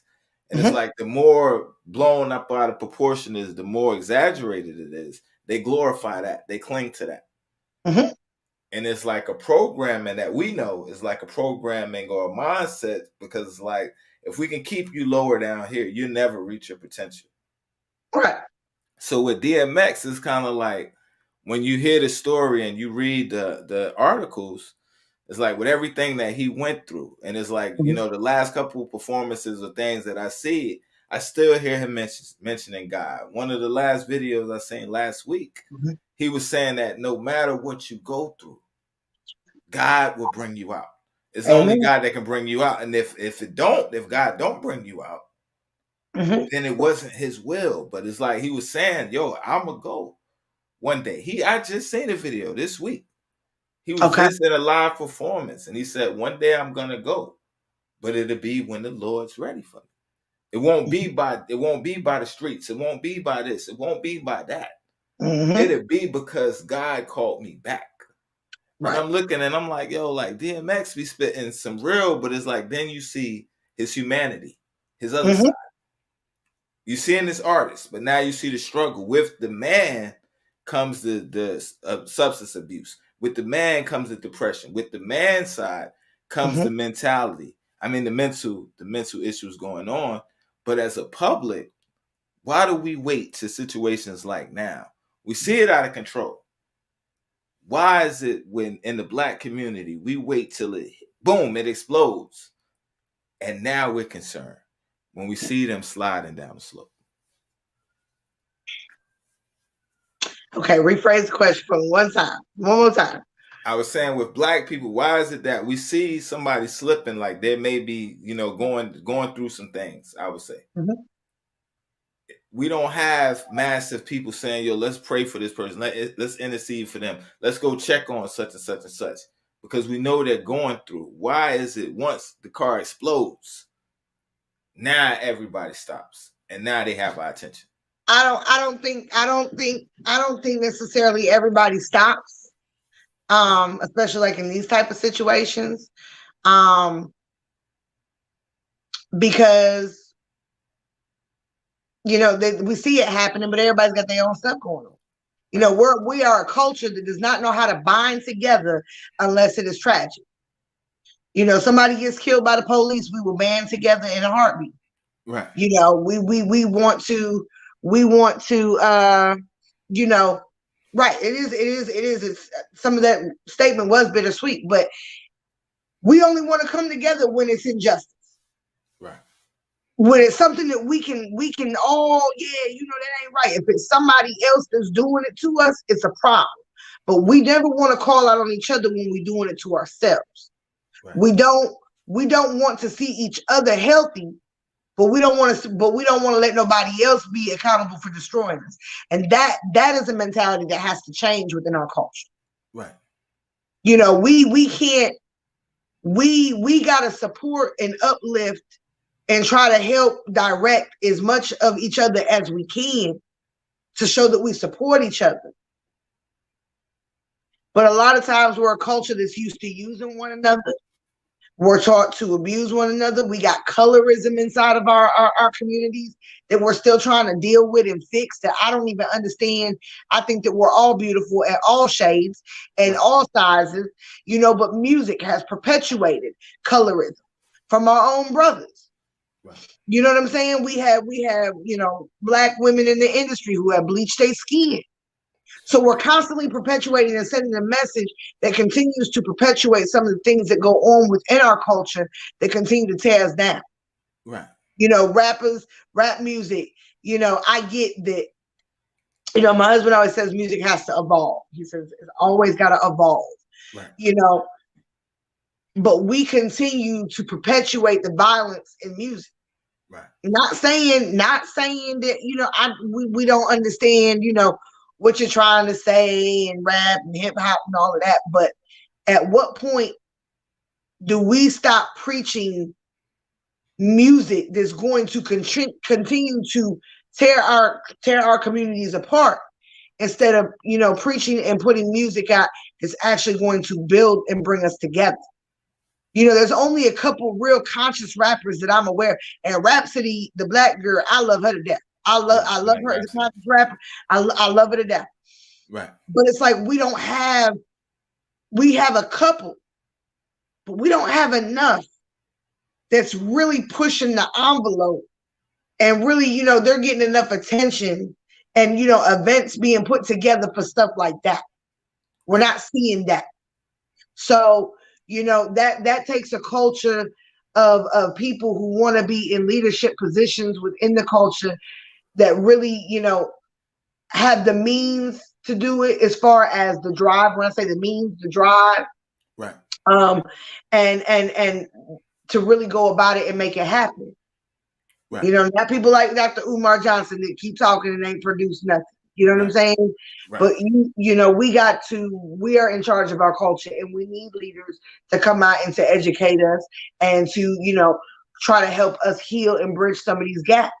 But at the end of the day, if our people don't want to do that, then we also have to accept where we're limited, because this is something that's been going on for decades. You start to program a culture over and over and over and over again, and we've been really programmed since, I say after slavery ended, even before slavery ended.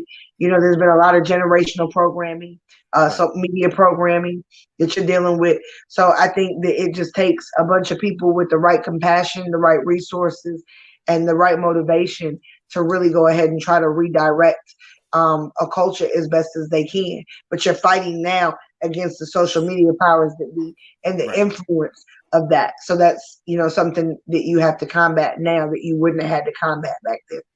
That's true indeed. And it's kind of like in the early stages, speaking from the hip hop side of things, it's kind of like the early days of hip hop, when hip hop was first established, where it was like you had to be in the know to get invited. You had to be in the know to know who was doing what, or, these concerts where it's like rap, the name rap. We have, me and your husband, we have these conversations all the time, because like rap is just a wide spectrum rap. Hip hop, conscious music and stuff like that. When we think of rap, even in the 90s, the 2000s, even with the violence that was in the music, it was kind of both sides of the story. It wasn't like one side glorified, like, yo, this was going to happen. Go out here. You got both sides. Like, okay, you go out here, but brother's dying. You go out here, but brother's going to prison. You go out here, everybody that went to prison won't bad. You go out here, you could be in the wrong place at the wrong time. So you was getting all these, well, now it's like everything, like you said, with the social media, with the microwave world we living in, everything is glorified. Pop pills, do it upper, do it downer at the same time. Bust your heart open. Now we have these situations, heart attacks. And now it's like, whoa, but this is what the media is perpetuating. No knock to DMX. But it's like, this is what they're telling our children. This is what they're telling our brothers. This is what they're telling our people. Take an upper, do a downer at the same time. Now drink some liquor on top of that. And now you fall into an overdose. And now you fall into a heart attack. Now you fall into an aneurysm. And it's like they're pumping this on loudspeakers. They're pumping this like the bullhorns. They're pumping this on your cell phones. They're pumping this on your TV. They're pumping this in your car. So it's like everywhere you go. But then, like you said, the substance of the artists that are trying to do a message, they're far in between. You have the Kendricks, you have the Rhapsodies, you have the J. Coles. But then on the indie scene, you have so many millions of leaders in their communities, in their neighborhoods, and that's lifting their voice.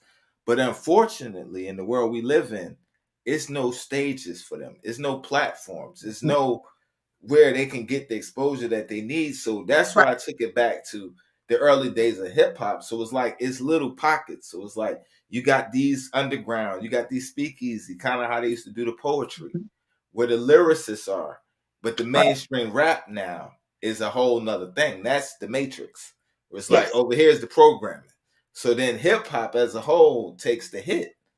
And it was, I'm gonna use Cardi as an example. And it was like, this is when the WAP came out.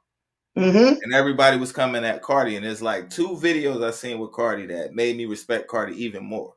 And it's like, that's when I realized, like, okay, yo, like, At first, it's like, you could do certain things just to get money.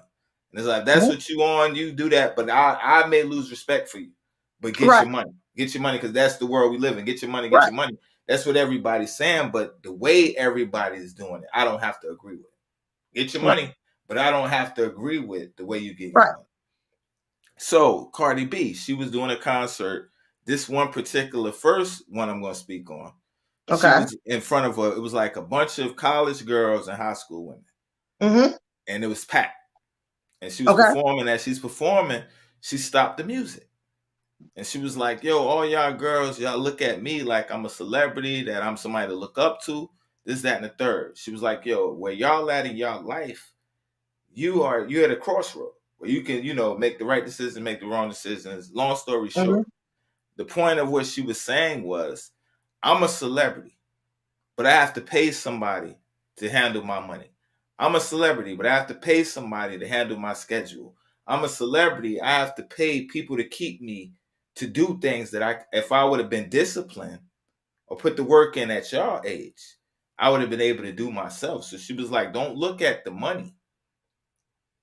Look at the discipline and going to finish school and getting the education and the knowledge so that you're not up here. You don't want to be rich with money, and then you don't even know you have to hire somebody to count your money for you. And when I look at Cardi from Love and Hip Hop and her music, it's like, I would think like, okay, so she's just out for the money. But when she said that, she dropped the jewel. Like, it's like, okay, boom, I know what I'm doing. I ain't have no other choice. That's kind of like the person that was on the corner, and they telling that, I was on the corner, but you don't have to be out here. Go to school, go play ball. So when she did that, I was like, okay, she's kind of different. So then it was later on when the WAP came out.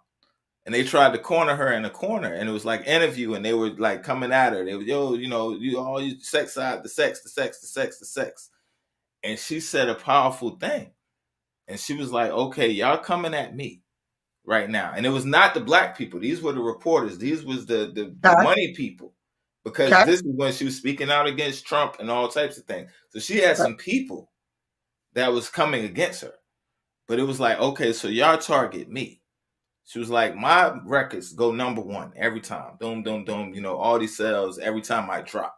So like my fan base. But then she was like, y'all ask me why I don't do more conscious music. Why I don't do more positive records. Why I don't do these. Then she named Rhapsody and like 4 other female artists. And said, y'all won't even play them on y'all radio stations. Y'all won't even put them on your platform. This is what I listen to. This is Cardi B. She said, this is what I listen to. But on y'all platforms where y'all invite us to come up here and do these interviews, and you make money off of the advertisers because we're up here. You don't play these women. They don't make sales because y'all don't give them the endorsement. Y'all don't sponsor them or give them the promotion to make the sales that I'm making. And now we stand in front of the camera and you say, well, why don't I make music like them?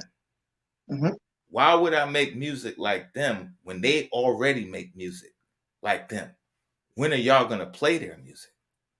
And when I heard her say that, I said, wait a minute, yo. Like, okay, everything that I see about her, I get. She's selling records. Right. She's supporting them. But it's like the fact that even in those situations, I made a post one time and I said, surround yourself with people that'll bring up your name in a room full of opportunities. Now, she's on a major platform where these women would never go. Their names would never be brought up. And they're saying, yo, why are you not making more positive music for women? She dropped 5 MCs, lyrical women, on that platform and said, why aren't y'all supporting them? You get what I mean? So when I say that, it's like, now she just put their name on a platform where the system don't want their name. It's like the Nas's and stuff like that. It's like, no, we don't want you to talk Common or Talib. We don't want you to bring up them. Let's stick with Future. Let's stick with the Waynes. Let's stick with these guys because they're promoting our message. Oh no, they're talking real. We don't want that. And she kind of exposed it and flipped it back on them and said, why are y'all asking me when it's women that's doing that. And she was like, at the same time, I buy their records. But y'all don't even play. So if you kind of asking me to commit career suicide. So it's like, if I'm up here and I'm dropping and y'all not supporting, that's like, okay, we're selling chocolate chips. They want you to sell brownies, but nobody wants brownies. You're selling chocolate chips. You're the highest chocolate chip distributor. And you say, yo, everybody don't need to eat chocolate chips. There's brownies out there. These oatmeal raisins are good. In that sense. So it was like with Cardi, when she said that, it's like she understands, like, okay, I do this for music. But in her works, when I'm seeing her in these videos and her interacting with people, she's dropping knowledge. So from the outside looking in, I would have never got that off of Cardi. So I seen the video. So in that sense, I was saying I got respect for her in that sense. And a lot of these underground artists, it's the same situation. It's like they should be on the radio. Super talent. But because you won't wear a dress, because you won't kiss a man, because you won't do this, or because you won't do this video, you'll never make it to those platforms. No. And it's like, and a lot of people, they compromise because they want the big stage. Right. But the idea is to promote and sell to make you think that you will. Right. And that's why social media is so powerful within itself. I mean, when you start talking about it on this realm, is to make people believe that they have a shot, to make people believe that they have the opportunity to influence and to be on those platforms. And, you know, you're chosen to be in those platforms. And, you know, as much as I could respect, you know, Cardi B's statements, and I have heard her make some statements offline, you know, I respect the statements, but she got to put the but you're afraid to go against the grain. So it lets me know that you are driven. You are driven by something, because you're acknowledging that there needs to be a change, but you don't want to be part of the change. But you want to be a part of the destruction as far as the music, because you get all these artists that will come out and say, you know, we need to, you know, don't look at me, I'm not a role model. You know, I just make music. You can't do that. You have to be accountable for what you put into the universe. Period. Point blank. You are yes, getting a lot of backlash for the role that he's playing in P Valley. But you can't be afraid to go against the grain. See, that's when we start talking about the culture. Here's the thing about the culture, and I'm gonna say something people ain't gonna like. Nah, keep it real. We want to keep it real. This is the proof is in the pudding. I know we kind of flip topics on y'all a little bit. But the culture, our culture is in crisis. We are a culture in crisis, and we have been in crisis. And I get upset about the culture. My husband hears me say this all the time. I get upset about the culture because the culture gave the culture away. Right. The culture gave the culture away, and now the culture belongs to the world. Culture don't belong to us. It's not exclusive to us. Right. The one identity that we had built for ourselves, since we then came over here, you know, that's a whole other conversation, but since we came over here, the one bubble that we have built for ourselves, an identity struggle, you know, it says something about us, our pain, our thing, you know, just who we are, the way we dress, the way we talk, the music that we make, a cultural thing. You have given it to the world. The world now owns it. The people who own it don't look like me and you. No, not at all. And the people that they want to put in those positions are unfortunately the people that look like us, who are super broken, come from super broken homes, that are going to super do whatever it is that they want them to do because they've had nothing. Right. And then we don't want to build each other or support each other because we got so much self-hatred and things that are going on within our own traumas that we've been dealt with in a culture. You know what I'm saying? That we don't know how to help one another. We don't know how to do that. Right. You know, and then we will support, you know, our men calling our women all kinds of names and all kinds of vile things. Right. And we will support our women coming out half naked and showing that to our youth so that the perpetuation of the stereotypes continue to be manifested in the way that they are.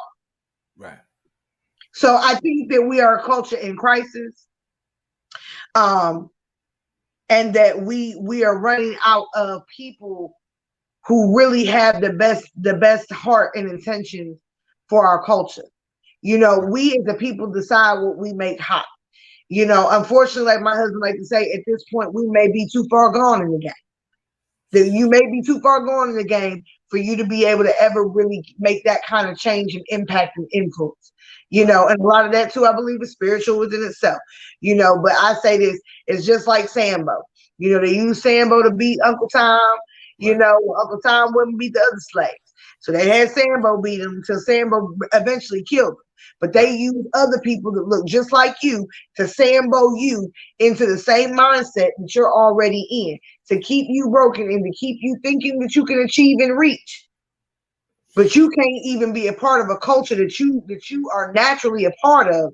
But you can let other people into the culture of different races that can come in and Cardi B can, people can get mad at me when I say this, but Cardi B, you can't say the N-word. No. You're not, she's not black. She's Hispanic. She's 100% Hispanic. Right. What's the other lady? What is it? Is the Azalea? She's definitely not. I think she's Australian. Yeah, but my thing is, like, these are the people that we let into the culture. Right. So when you start letting other people come into the culture, you starting to let your culture get tainted. That's the same one. Hold on. There you go. Wait. All right. You know what I mean? Right. And it's sad because we've been programmed to the, our hair ain't authentic. You know what I'm saying? Our hair isn't good. We need to wear lashes and we need makeup and we need this and we need to look like that. But in the meantime, you got Kim Kardashian and all the other part of the culture folks trying to look more and more dark skinned. So It's like, at some point, we as a people gotta be willing to take the veil off your eyes and really see things for what it is. But we allow the industry to do what it continues to do because we are too afraid to say, you know what, I don't accept that. And I'm not going to let my kids listen to that. And we're not supporting this. And we're not going to support that. Right. But see, everybody, it feeds into, this is the thing too. The music today and where the culture's at today, it just feeds into everything that's wrong. So it just enables people to continue to live the way they want to live because it's constantly reinforced. Right. Why do I got to change when this is what it is? Just like in relationships. You know what I'm saying? Cardi B with Offset buying Birkin bags and buying cars. But he can go sleep around on them, and have a baby with somebody else and she accepts it. Wow. Yeah, it's not okay. Right. But you see what we accept. Right. We tolerate it. Right. So once you open the door to toleration, you open up the door for everything else. Disrespect, all that stuff. That's why people got mad at me. There were some people that got mad at me when we had talked about gay marriage, and I said I don't have nothing against nobody for their lifestyle. They live the way they want to live. That's on you. Right. I don't have to answer for it. Right. You know what I'm saying? But if you open the door to start letting people of same sex get married to same sex, then you're gonna have your pedophiles knocking on the door saying, hey, well, what about us? We can't control our lust for children, and it's natural, and why can't we be in relationships? Now you got people out here marrying dogs and bestiality. You open the door for something, you open the door for everything. So you have to be careful of what you've done. And we have unfortunately sold our culture out, and we will never get it back. Hip hop is on every commercial that come on, got a hip hop beat behind it. Right. It's everywhere. Wow. And then they 360 deal these people and whatever else they do to these people that make pennies on the money, make pennies on the work that they have created.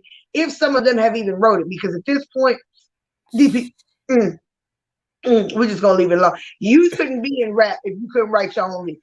Right. That used to be the pride of being an MC, was being a lyricist. Right.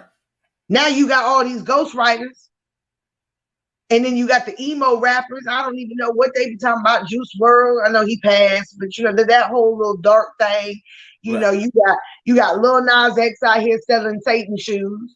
You know, the culture's just wrong, man. It's just wrong. Like, this is a topic that we can talk about all by ourselves and just, you know, but the culture really is in crisis, and the people that they put in the position, you know, to represent for the culture is unfortunately broken, and they are manipulated, and they are easily damaged. You know, they're already damaged, and they're easily manipulated, and they know that because they don't want anybody else that's, you know, like our generation before that.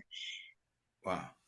And so, you know, the culture will never go back. But you can't on one hand say support something, but you yourself acknowledge is needed. You acknowledge that you're damaging society. You acknowledge, because you're telling women don't cook, don't clean, don't be women, don't be nurturers. Just, you know, all you need is the WAP. Now they follow you.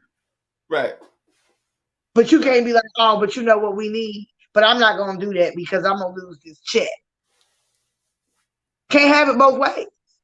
Right. You stand for something or you fall for everything. It's one or the other. You know what I'm saying? Right. You gotta. That's why I say self-identity is so important, so that you can't waver.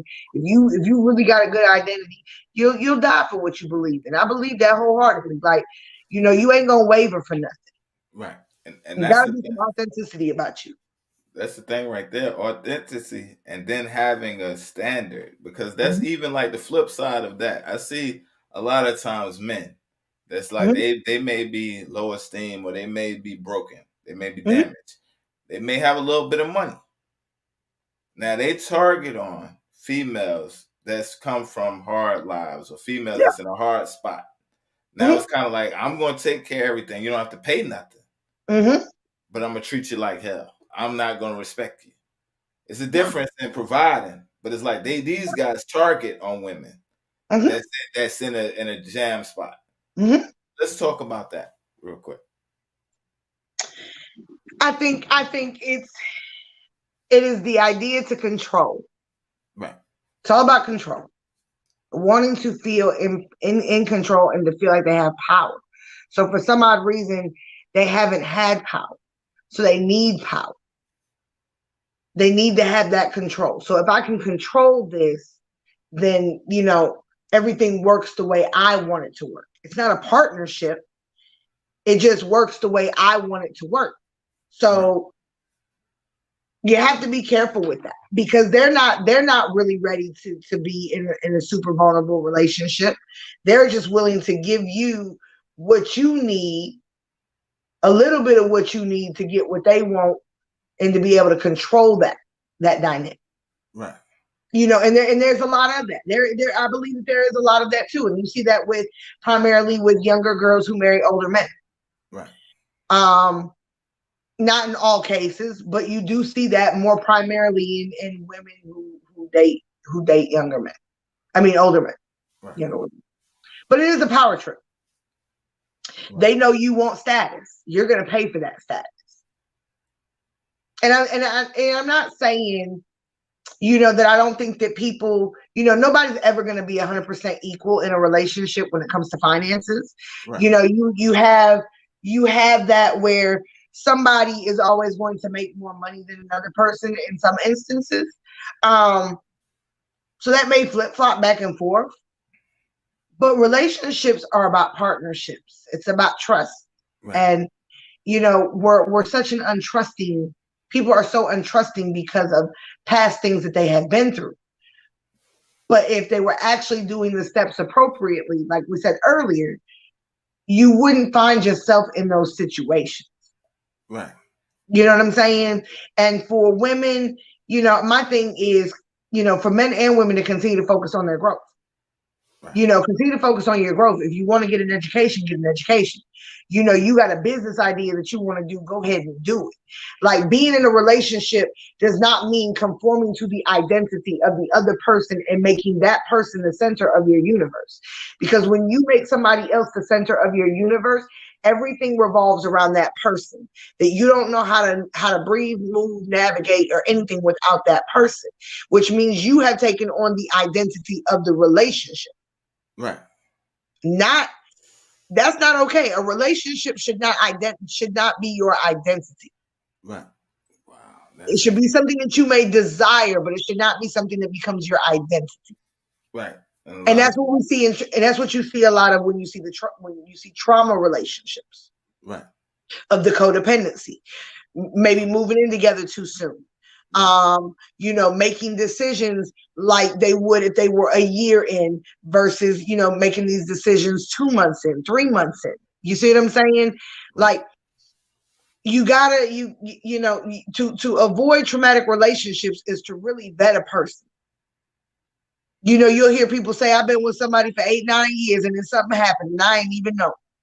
It's like, well, did you really ever get to my biggest thing is, what is the relationship like when you're in the relationship? And that's what I talk to people about. Like, when we talk about relationships, right, is on your everyday basis. Like, what do y'all talk about? What are y'all goals? Like, do y'all have relationship goals? Like, what? And people might say, not really. And I'd be like, relationship goals. Like, do you take a vacation once a year? Do you want to buy a house in 4 to 5 years? Have you talked about, an IRA, a 401k? What does that look like?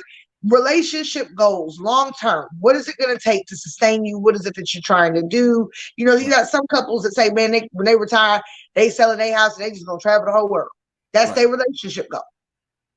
That's one of their goals. Right. But the idea is, if you're not communicating, and when I say relationship, there's so many things that you could talk about. Now, I'm not going to say that we don't need space in relationships, because we do need space. Right. And you got to be willing to have that too, a healthy amount of space. Right. Take a corner to go upstairs, go downstairs, do your thing, let them do their thing. They won't go outside with their friends, let them go outside with their friends. Right. Shouldn't nobody have that kind of insecurity where can't nobody breathe unless y'all on top of each other? You shouldn't, because that's not okay. That's not healthy. Right. To be together all the time is really is to be it's unhealthy. It's really unhealthy. And you got people that are like that.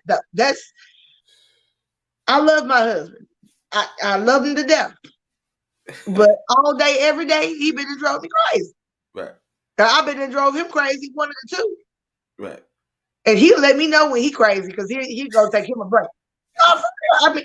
And look, we don't say nothing to each other about it. He just go to his space in the house. I go to my space, and we fine. Right. I might not see him for a couple hours. He come downstairs and say, hey. Right. But it's like, you got to have healthy space, but you do got to be communicating. And I think people today are in relationships for the sake of being with people, like we said, because they're afraid to be alone. But also, I think one of the biggest barriers is that people are with people because they like the way that they make them feel. Right. Not necessarily, and people fall in love with potential too soon. Stop falling in love with potential and saying, this person has the ability to do A, B, C, D, E, F, G. Potential is great, honey. But potential's not right now, boo-boo. It's not. You be living with somebody on potential. They got potential, ain't did nothing in 15 years. You know what I'm saying? Like, you got to live in the now. You got to live in what you see right now. This is what's going on right now. You can't bank on 15 years later of potential. He had a potential to be a physicist, and he don't want to be a physicist. He never, you know what I'm saying? He got a potential to be an engineer. He don't want to do that. He want to run the streets all day and make rap videos. Wow. But because of the potential. So he wanted his potential. He wanted to be the best gamer this summer. So I think we fall in love with the idea of what people can be, instead of seeing people for who they are. Right. And my thing is, love is a choice. I'm going to throw that out there right now. Love is a choice. You didn't just miraculously fall in love with nobody.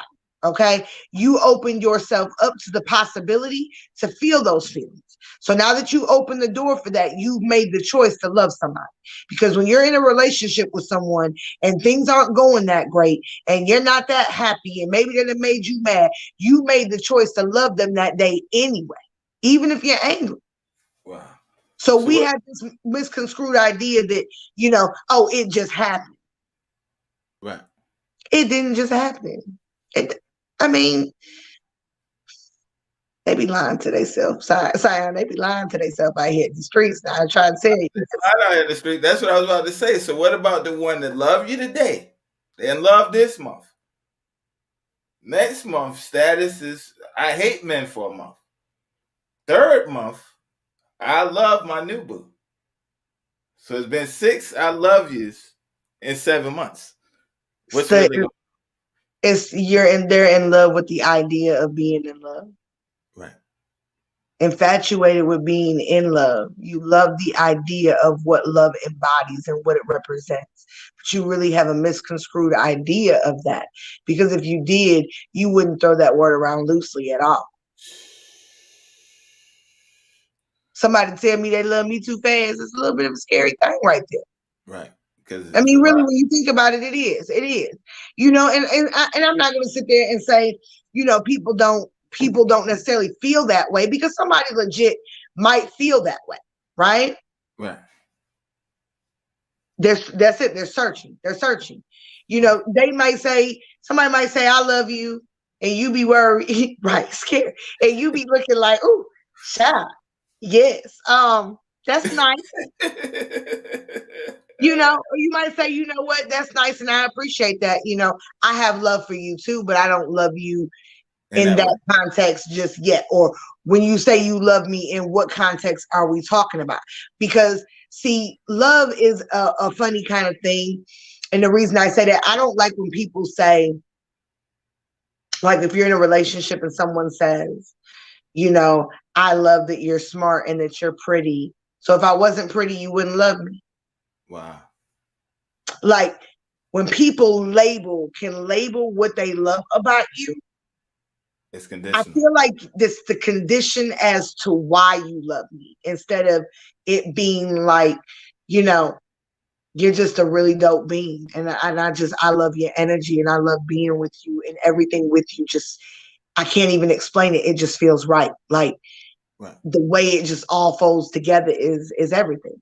Like, but I don't like the I love you because of this and I love you because of that, because now you're saying it's because of these things that you love me, instead of it just feels conditional to me. I don't know. That's just me.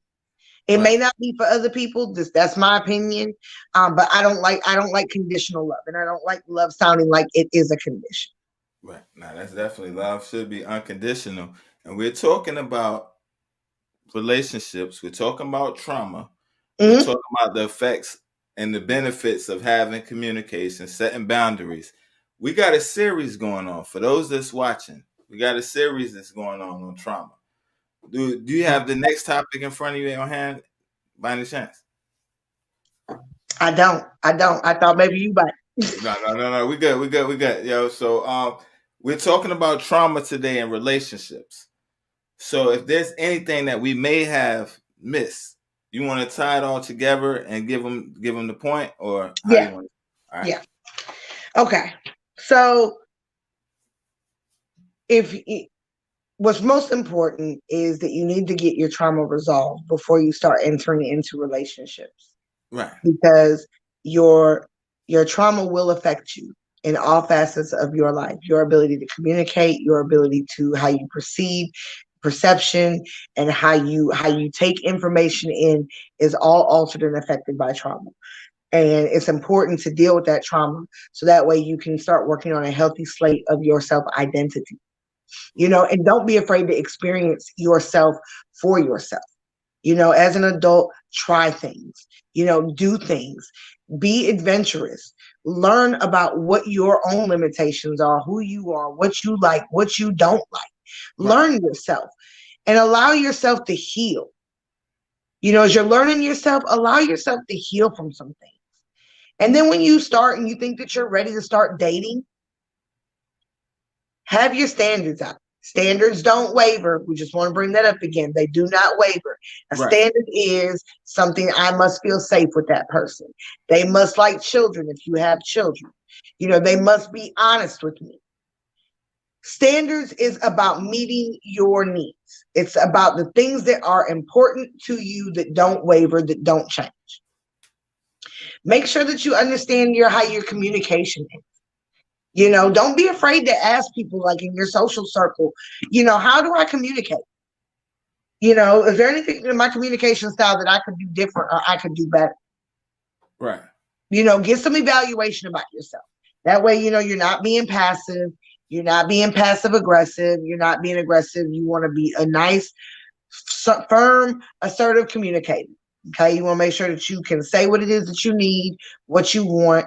You can actively listen to other people. You can hear them. You can have a healthy dialogue back and forth with a resolvement or resolution. Something productive has happened out of that conversation. And don't forget that you always got to set boundaries for yourself. Boundaries can both be, mental, and they can be physical. I don't really, like I said, you got your emotional boundaries, but boundaries are something that's just your borderline. It could be, I get that you're upset, Right. but don't take your anger out on me. I didn't, I don't deserve that, and I'm not going to deal with that. A boundary is you saying you can't cross this line. I'm not even engaging with you in this. Right. A boundaries can always start with I, or, please don't do that. When you do that, it makes me feel, and I don't like that. You're Right. letting someone know how to treat you through your boundaries. Wow. And that's powerful. That's powerful right there. And while you were talking, I was just looking at the schedule. We kind of touched on the next week's schedule. Okay. So it worked out because the next week's schedule was about music. Okay. And it was the influence. Hold on. It was the influence, perception, and the distortions and the effects on identity and the culture that music has. So we touched on that a little bit, but we can pick up from there. And then the following one after that was the social norms and the pressure for conformity. So we kind of touched on that as well. So on the next week's episode, we can kind of do a recap, and then we can dive in. We can dive into more with the music, how that plays a part. Okay. And then the social norms. But when we're talking about relationships, everybody wants to be in one. But you said we have to make sure that we're healthy before we bring the baggage. And a lot of times that's where we make the mistake. Yes. We go in a relationship already damaged now. So it's kind of like you're going in without a plan. You're going in damaged. They're not healed. You're both coming in damaged. Now you're damaging each other. And then sometimes y'all don't know the right way. So then in that way, you would have to get with somebody who knows how to correctly love, or that's in a healthy relationship, and learn from them.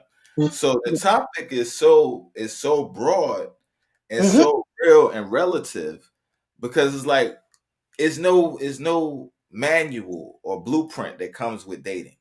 So it's like how people may say common sense, but it's like one thing you learn is common sense ain't common to somebody that ain't common.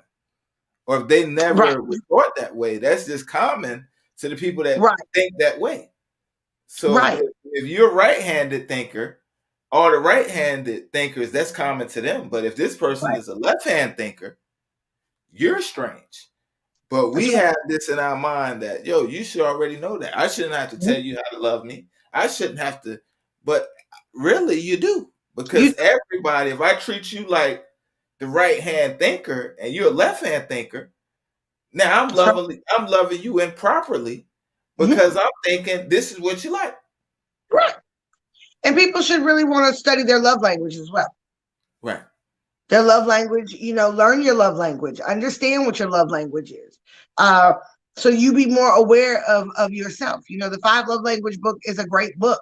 I encourage everybody to find out what their love language is. Learn yourself, know yourself, know that about you. And when you really are rooted, everything else will follow suit. Right. But it just needs to be a healthy you. And I'm not saying that you're going to be perfect. I'm not saying that you're not going to make mistakes. I'm not saying that you're not going to falter, in certain areas, but you got to have your core kind of in that nice cement that it needs to be in, and everything else will kind of just fall into place. It really will. Right. Especially with relationships. Right. Stop looking at what everybody else is doing, because you're not seeing what goes on behind closed doors. You know, Right. all you see is people are jumping in and out, in and out, in and out, in and out of relationships, in and out of. Why? You know, we're not asking ourselves, why is that happening? Right. And we gotta stop validating our friends with that stuff too. Right. You know, women, we are the biggest supporters of each other's BS. Girl, you know he was wrong, and girl, yeah, girl, and you gotta, we gotta stop. We as women gotta stop doing that, and I think men also have to stop doing that for their friends. Like, man, yeah, dog. You know, I've learned to kind of go into it like, well, you know, okay, well, what happened? That's a broad thing. Tell me Right. what happened as a whole. I need to know what happened as a whole. Okay, right. I can see where, but I will let both parties know. Hey, no, look, right. This is where you went wrong, because once you're in a traumatic relationship and the wheels on a traumatic codependent relationship is rolling and it's been going on for a while, it's really hard to get off that bandwagon. Really it's very hard to get off that bandwagon.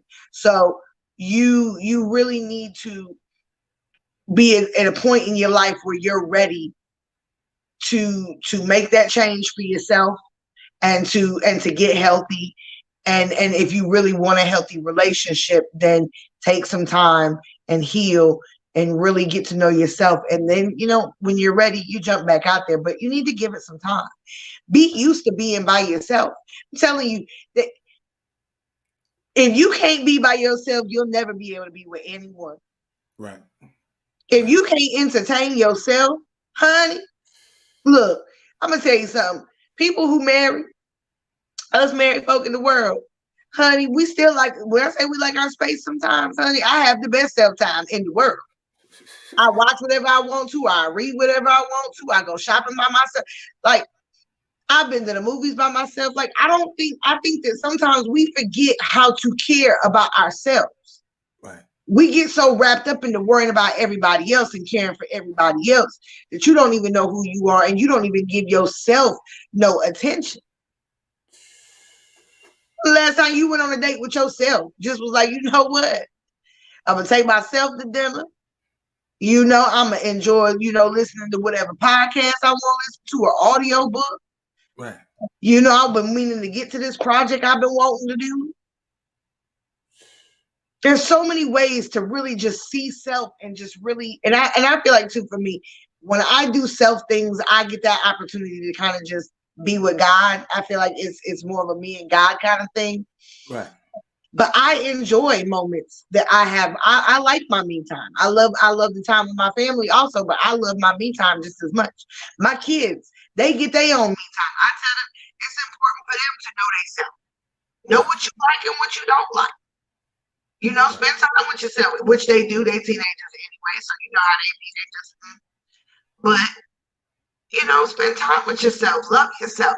Don't be self-absorbed, but love yourself. Right, and that's a powerful thing right there. And again, we definitely touched on a lot today, and I hope that people apply it, because when we talk about relationships, I see from the outside looking in, I see a lot of people that make their mind up. And they say, because I even asked a few people, like, what's the key to your relationship? And some people say, we made a choice and we just stuck to it. And it's not where it's like, not in a bad situation where it's like, we just decided we're going to make it work. And we've been living our best life. So it's like, it can happen. It is like, not that it's not going to be no rainy days, and not that, trials and tribulations are going to come. But the thing that I see is a lot of times people may have the 80-20. 80 is good.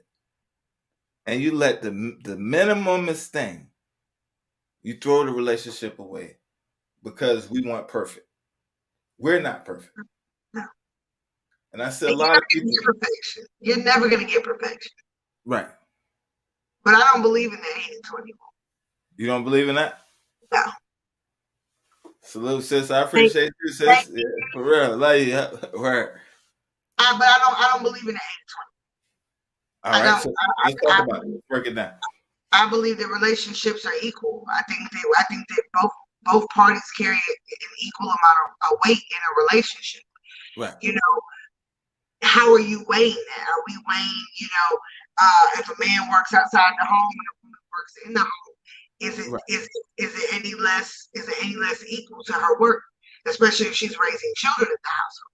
You know what I'm saying? Right. Hold on 1 minute. When we say the 80-20, I'm talking about like the Why Did I Get Married movie, where they say, the person, if you're grading them at 100, they 80% good to the 100. Not work. That's just a person. Like I like 80% of what they got going on. 80% I love, but the 20, whether they get gas at night, the 20, the 20% makes them 20% makes them throw their hand in. Like the 20 is too much. Like 80% of the person is on my checklist. I love everything. But these 20 are the deal breakers. Okay. And I see a lot of people when I say they're looking for perfection in that. Like you got 80%. The person is a good person, but they may get gas at night. It becomes a deal breaker. Look. Now they need to go and cut it out with the 80-20, because I'm gonna say like this: if you don't get 80, but you mad about 20, you just a messed up individual, because you're never gonna get perfection, and they themselves are not perfect. Right. The whole mythology of women, don't fart, don't use the bathroom. That's the mess. Like, and why do we as women and women will hold themselves to that standard? Right. I can't not wear makeup around him, or I can't not, I can't poop in front of him. Like, honey, you keep up with that all you want to. I watched the YouTube makeup tutorial a long time ago. So when that was contour and all that stuff came out, it was real big. Right. And the girl said she was doing her makeup routine in the morning. She said, I've been married to my husband 5 years, and he ain't never seen me without makeup. And I said, baby, I know that's got to be rough on you. And he got to be boo-boo the fool. Because I would need to know what's up underneath it. You know what I'm saying? Like, right. It's work for the facade. It's work for the facade. So if people are going to be flawed, I'm sure there are things about me that my husband don't like. You know what I'm saying? I get there are things that we probably do that annoy each other. Right. But you don't throw a relationship away if the flaws are overweighing the positive. So if that 20% is so bad that it overshadows your 80%, then you in the wrong place. Right. You need to go out there and find something where that 20% doesn't bother you so bad. Right. But that means you're focused on the negative. And like I said, you got it. The negative doesn't outweigh the positive. You got to focus on that. Everybody's got flaws. And when I say negative, I mean flaws. Right. There it is. We're perfectly imperfect. Right. Right. But be unapologetically yourself. Right. And don't be afraid to do that or be that. You know what I mean? Don't be afraid to do that. If somebody is pointing out some things about you that really aren't that big of a deal, but that's where they're focused, then they're not for you anyway.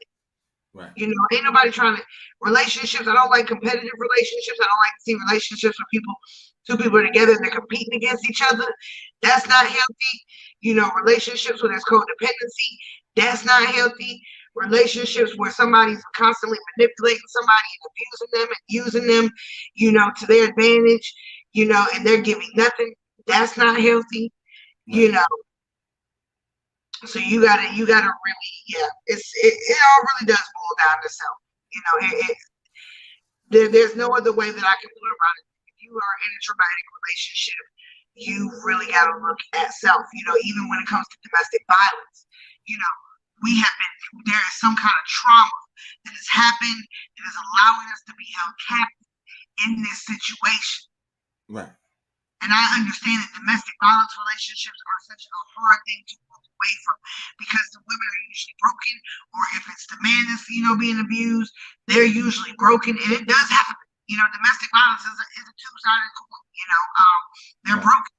They don't know how to. They want the approval. They want the love. That they're willing to stay.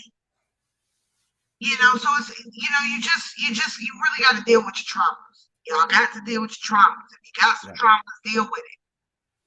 That's a fact. If you didn't deal with it, deal with it. Because if you thought that you dealt with it and you didn't deal with it, you ain't gonna get no help. You probably ain't dealt with it. it's gonna come back again. You might have suppressed it, but it'll come back again. Right, right. Resurface right on over you. Right. And you perfectly broke it down. You summed it all together. Again, like the first time, like I get caught up in the conversation. I don't want to hold you too long because we're going on the 4-hour mark. Yeah, he's gonna kill me after it's over. But yeah, you know what I'm saying? It's knowledge and it's well needed. And the topics that we're talking about. So again, for anybody that's watching, I encourage y'all, if you know that this video may help somebody else, to share it with them, because we're talking trauma and the different types of traumas, whether it's children, that we traumatizing our children by our actions, whether relationships, whether it's been through things that we've been through, things that we didn't never get over with, things we never talked about, things we still holding on to. We can't live in our full potential until we deal with these things. And it's like society has normalized it. Like this is the norm, but it's not normal. So as we learned today, we bring this unnormal stuff into a relationship, which is baggage. And it's like we're working against the relationship. So now we're not being honest. Now we have trust issues. And now we're wearing a mask. We're afraid to be vulnerable in front of our partner and things like that. It's like, how can you build when you're already looking at them like they're against you, or you're already looking like, I can't trust you? So how can you build or invest in that person? So today was definitely a dope subject. That's, again, it's like when we start talking relationships, that's father and child, daughter and father, daughter and mother, mother and son, husband and wife, relationships, period. Me and my pastor, me and the deacon, relationships. So it's like, if you never dealt with these things, that's on the job. You bringing all this stuff everywhere you go. So it's kind of like we're living in COVID now, where everybody's talking about the pandemic. Yeah. But think about traumas and our issues, our baggage. And now they get in your car with their trauma. Now, Now they dumping this stuff on us. Or attacking us because I feel uneasy about me, or because somebody picked on me when I was a kid. Now I get off on picking off on people. And it's like we go around dumping this stuff on each other. Some people knowingly, some people unknowingly. Because some people may say, nothing's wrong with me. I've always been this way. But because you come from a line of trauma, so you were taught it's normal to you at this point. My mother was that way. My grandmother was that way. And everybody had trauma issues or trauma traits. So just because grandma did it, or just because daddy did it, or grandpa did it, don't mean that's the right way. That's right. And then, with the results, you tell by the results. So it's like surrounding yourself. You said you have history. My parents had history. A lot of people out there, they have history. You learn from them. So if you counsel with people that's where you're trying to go. So even for the people that's single, that's dealing with trauma, they the ones that need to be watching. So it's like, whoa, red flag. Oh, no, you didn't say you loved me on the third date. You didn't try to Netflix and chill. You don't want to go over here. You don't want to get to know me. That's right. Especially for females, but not only females, as well as males, so we can get healed and love women correctly. That's right. Instead of thinking, okay, I got to get it back to the bedroom. Get it to the bedroom, that's one part of the deal. But it's like you don't know what's attached to what just you brought to your bedroom. Right. A whole nother ballgame. That's right. So you should be leery. That shouldn't be the first thing. I always say it's easier to date someone, and if you decide that you don't like them, it's easier to communicate. It's easier to cut it off if you haven't slept with a person. It's easier to date and to really be open and honest with the person and really get to know them and to be able to be seen and to see each other when you haven't had sex with them. Because if you do that too early, now you're wearing the mask, because now you really want them to see something that's going to keep that activity engaged. But you can't build no relationship off of sex, because I promise you, if you do, once that wears off, because eventually it will get off, and it will wear off, because there's no substance attached to it. Right. What you gonna have? Nothing. You got nothing. So shake the dates up. Like I said, go to the zoo. Go to an aquarium. Go get coffee. Go to dinner. Doesn't always have to be an evening date, but you got to create the space and the form for you guys to really get to know each other. And you might have to think outside of the box. There's tons of public things that people can do, today, especially now, if people are dating now, they've kind of opened everything back up. I mean, yeah, you're gonna have to wear a mask, but take it slow and just have a good time. Right. Don't go into dating thinking about who we're gonna be in a relationship. Go into dating thinking about I'm just dating and I'm getting to know someone to see if I like them or not. You go out on one date, you're not obligated to go out on 2, 3, 4. He might not like you, you might not like him. Cool. Right. And we can agree to disagree and still be friends. And be cool. Like, if I see you street, whatever, but it's really just about that. It's about having self-control. And if you've done it wrong so many times in so many different ways, then you should be open to trying a different way that's probably going to help you a whole lot more. And don't be overly aggressive. And I tell women that, don't be overly aggressive. I think that, there are things like we can talk about, like it's cool to say, I want to get married, I want to have children. But I think that there are some conversations that just naturally flow. And as you spend more time with a person, the more personal you'll get, the deeper you'll get beyond that surface. I don't think there's nothing to rush. I think that there are times that women can be overly aggressive and they can push way too hard. And it's like, first of all, why are y'all even having this conversation a week in? You know what I'm saying? So you got to kind of remind yourself about what stage are we at that is appropriate to have these kind of conversations. Right. Not that we're trying to not apply pressure or keep certain things, like we're just not trying to talk about them. But certain conversations, if they got children and you're curious, you got to tread lightly. You're dating somebody with children and you want to know, well, why didn't she come and get him? Why do you got to have him? Like, that's a deal breaker right there. You better not do that. You know what I'm saying? Like, right. That's something that you got to tread lightly about, and it's got to come at a stage in the relationship once you're in one and it's appropriate. Right. So make sure you're not jumping in too fast and rushing things, and but do the aspect of just getting to know someone. The hard stuff, the conversations, they'll come. Right. Organically, you don't have to force it. Yeah. That's right. Yeah, and I'm definitely excited, yo. I definitely appreciate you coming. I'm not gonna be getting fussed at by your husband. He's gonna be like, yo, y'all 4 hours. I told y'all, all right. Yo, but it was definitely dope. I'm looking forward to. I'm definitely looking forward to the series continuing going.